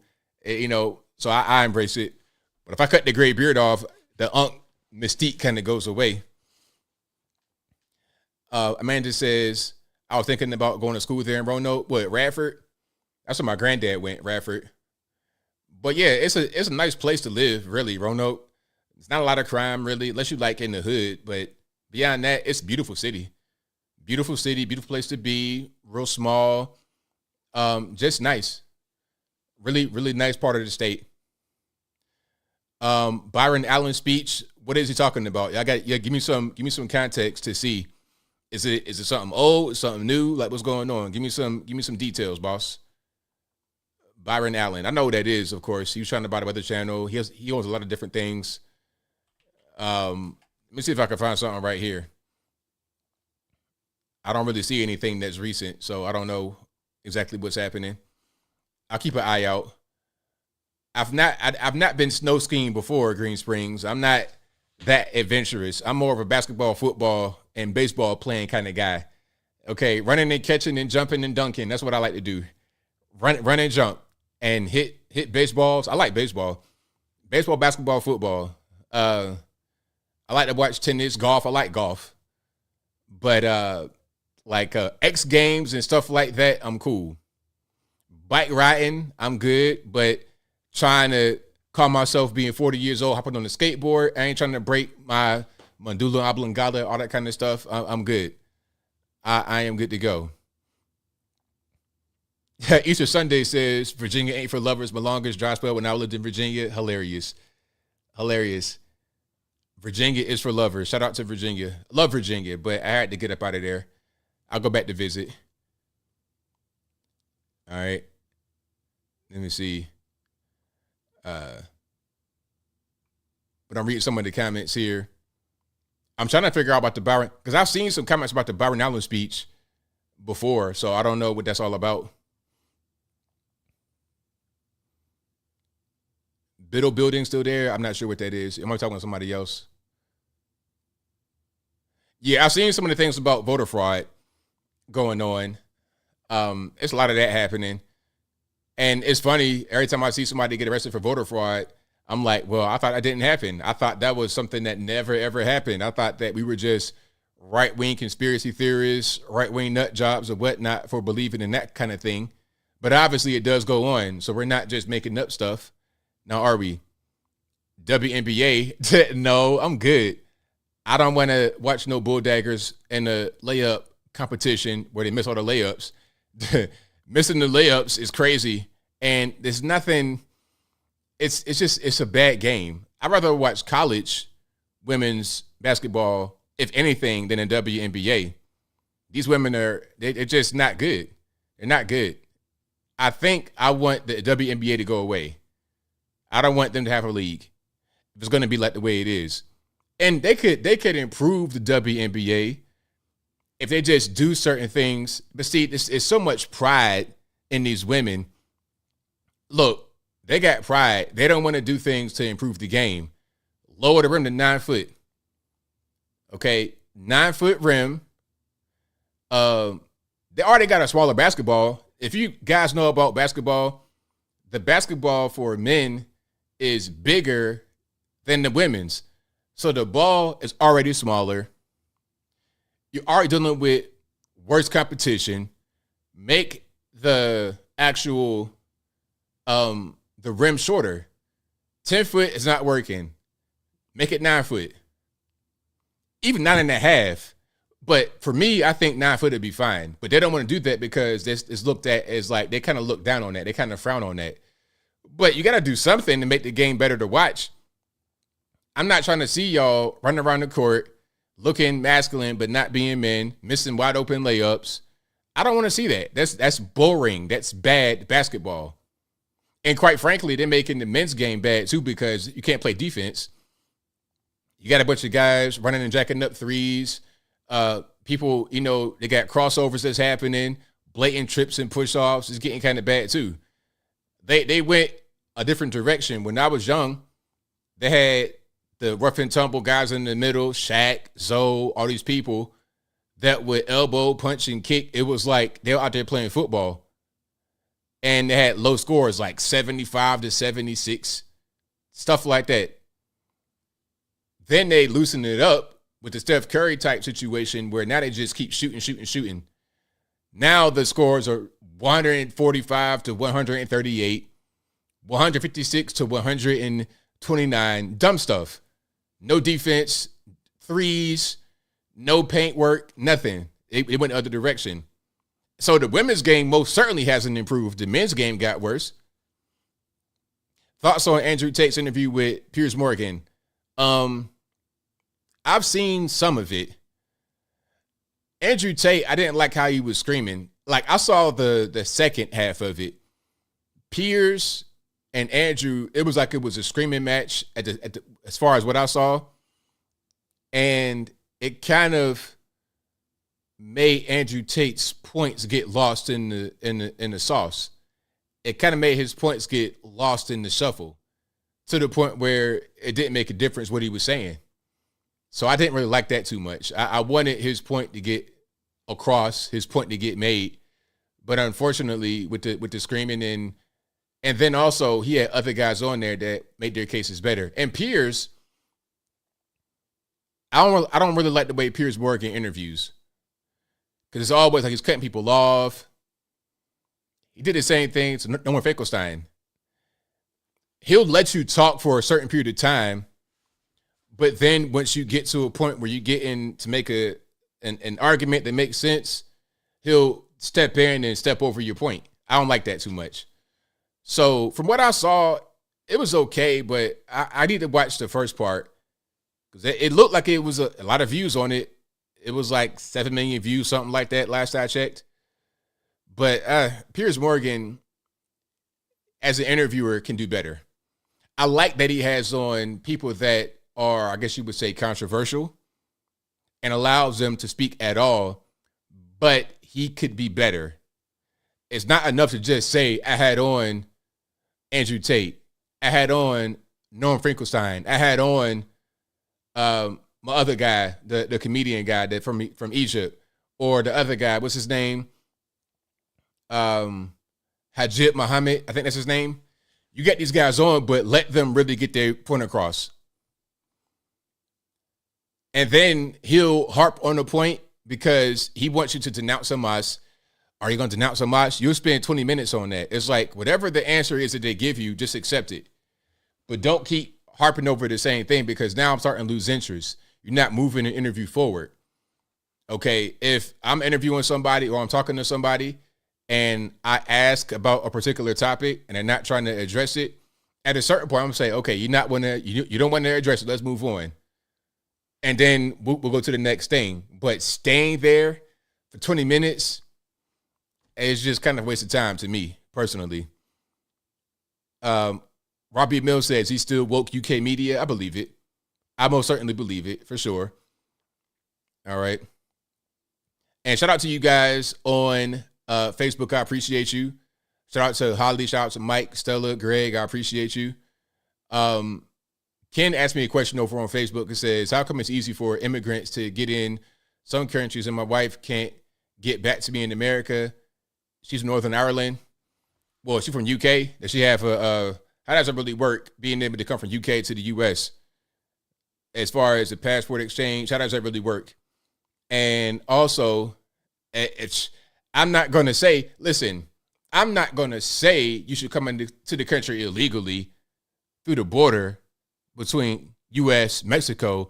I'm not going to say you should do that. But what I am saying is people do that, and it's no problem.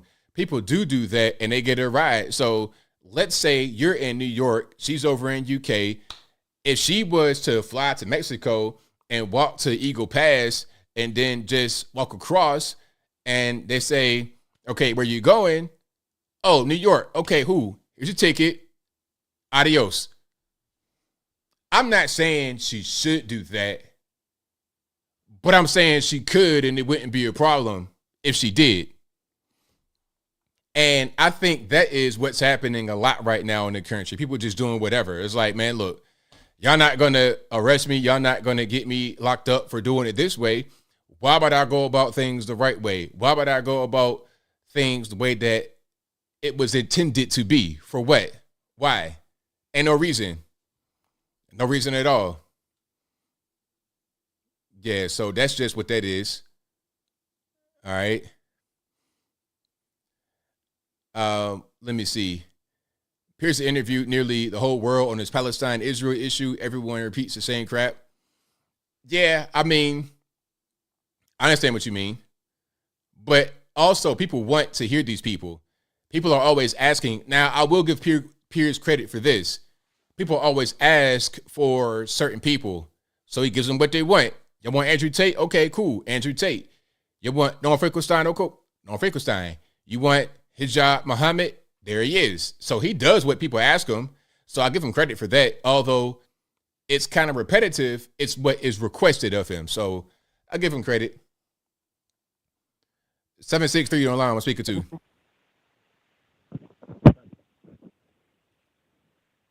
Hello, who am I speaking to? 763.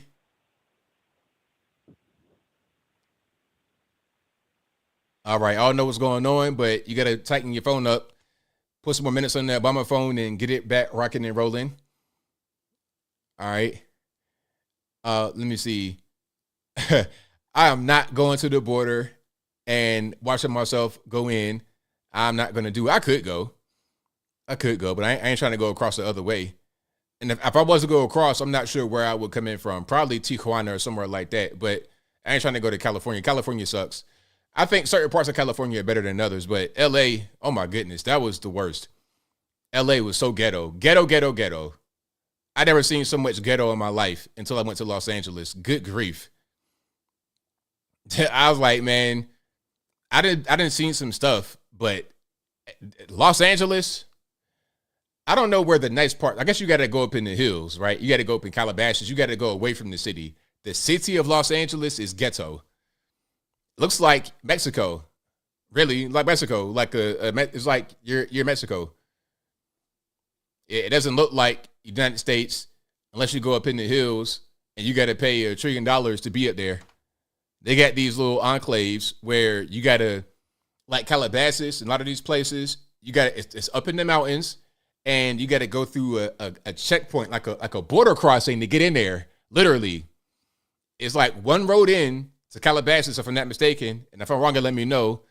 These Canyon Pass, all these places, it's one road in, and it's a big border crossing. It's a checkpoint, a gate to even get into the community. It's different than a gated subdivision. It's not like that. You know, we got those here. That's just regular, like a neighborhood of like 80 houses. That ain't what's happening. I'm talking about it's a subdivision where it's a whole town with a gate on it.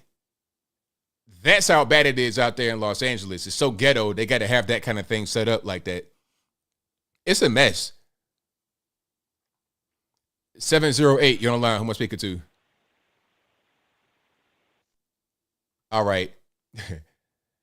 773, you're online. Who am I speaking to? ABL, it's your retired Chicago police officer friend. Thanks for taking my call. ABL, just like in sports, in men and women's sports, and the trans going into women's sports when you're really a man, you know, men, you know, have a physical advantage over women. It's just a fact. women's track and field, their world record is behind the same race as a man's world record for track and field. Men are just stronger than women. When women go into traditional or jobs that were traditionally done by men, like being the police or construction, which is the two things that I've done mostly in my life, was construction and the police, you know, there's a disadvantage there. And being the police and being a woman, sometimes when the offender, perpetrator, when they see women as the police, sometimes they think I have an advantage here. I can get away, or I could fight them and I'll get away. And, you know, women in police work, you know, there's a joke that we have. It's a little crude, but there was a joke that the police department needs to get back to the way it used to be. Men and dykes, you know, men and bull daggers. Yep. Because you need someone aggressive. You go on the street, and when people cooperate, you do a great job. But when people don't cooperate, you need to have an aggression in order to take control of people. You know, I've been on a call where male and female partners, they went to a call, and the guy started to fight them, and the woman was calling for help. I was working by myself on midnights. When I pulled up, the woman is standing there in shock, watching her partner on the ground rolling around with this guy. You know, I came up and we subdued the guy. But in my mind, I'm thinking, what are you doing? Why aren't you helping your partner? You calling for help does not really help the situation at this moment. And I think that harkens back to the way boys and girls grow up. Boys fight. They punch each other. You know, they fight with each other. And girls don't, I mean, there are girls that do that too, but girls don't traditionally fight, especially with the opposite sex. So now you're on the street and people don't care if you're a man or a woman. You're a cop and I want to get away from you, or I want to fight you, or I want to hurt you. And women just are not up to that task a lot of times. Now, that being said, I have had female partners that I liked and I chose, you know, we should work together for a while. You know, people move around and, you know, they've done a great job. You can't go on the overboard, because some women, they always come off aggressive in order not to be taken advantage of in that way. So they don't want to be soft. A lot of times, female police officers, in my opinion, sometimes they aggravate the situation because they're trying to be so hard. You don't have to be that hard, you know. And the last thing I want to say about, you know, that video with them struggling with that guy, a mistake young policemen make, or policewomen make, is once you put your hands on someone to cuff them, that interaction has to be very quick, because you don't want to be fighting with that person. So I could talk to you. I could try to kind of con you into the handcuffs. A lot of times I let people know you need to be cuffed, you know, for my safety, this and that. Sometimes that doesn't work. But once you decide to grab someone's wrist and handcuff them and put them into submission, because that's what you're doing. You're trying to put them into submission. That action has to happen very quickly, or you might have a struggle on your hands. And a struggle in the streets, remember, every police encounter, every single police encounter has a weapon involved. My weapon. So many policemen have been killed with their own weapons. And I'll tell you one little story. It's a sad story. There was a policeman, 29 years in the job. His retirement was already scheduled.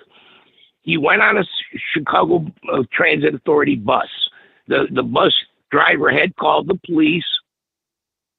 The guy, he's working by himself. It's in the middle of the day. It's like 2 o'clock in the afternoon.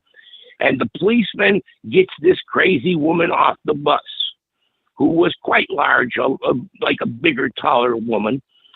And before he, come on, please just step off the bus. She wasn't even under arrest.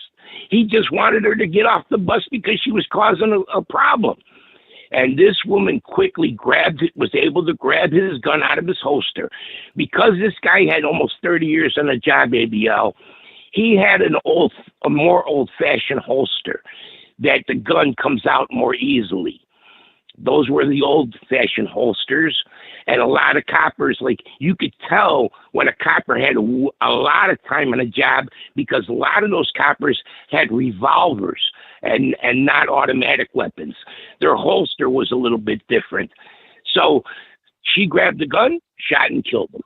Just a crazy woman, crazy out of her mind. He was just about to retire, shot and killed him. So there's a danger there with anybody that you deal with.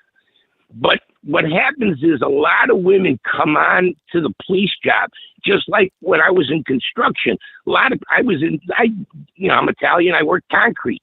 A lot of women, there wasn't many women in the concrete business, but the ones that were, they really couldn't, they weren't up to doing the job the way the men were, because they just physically couldn't.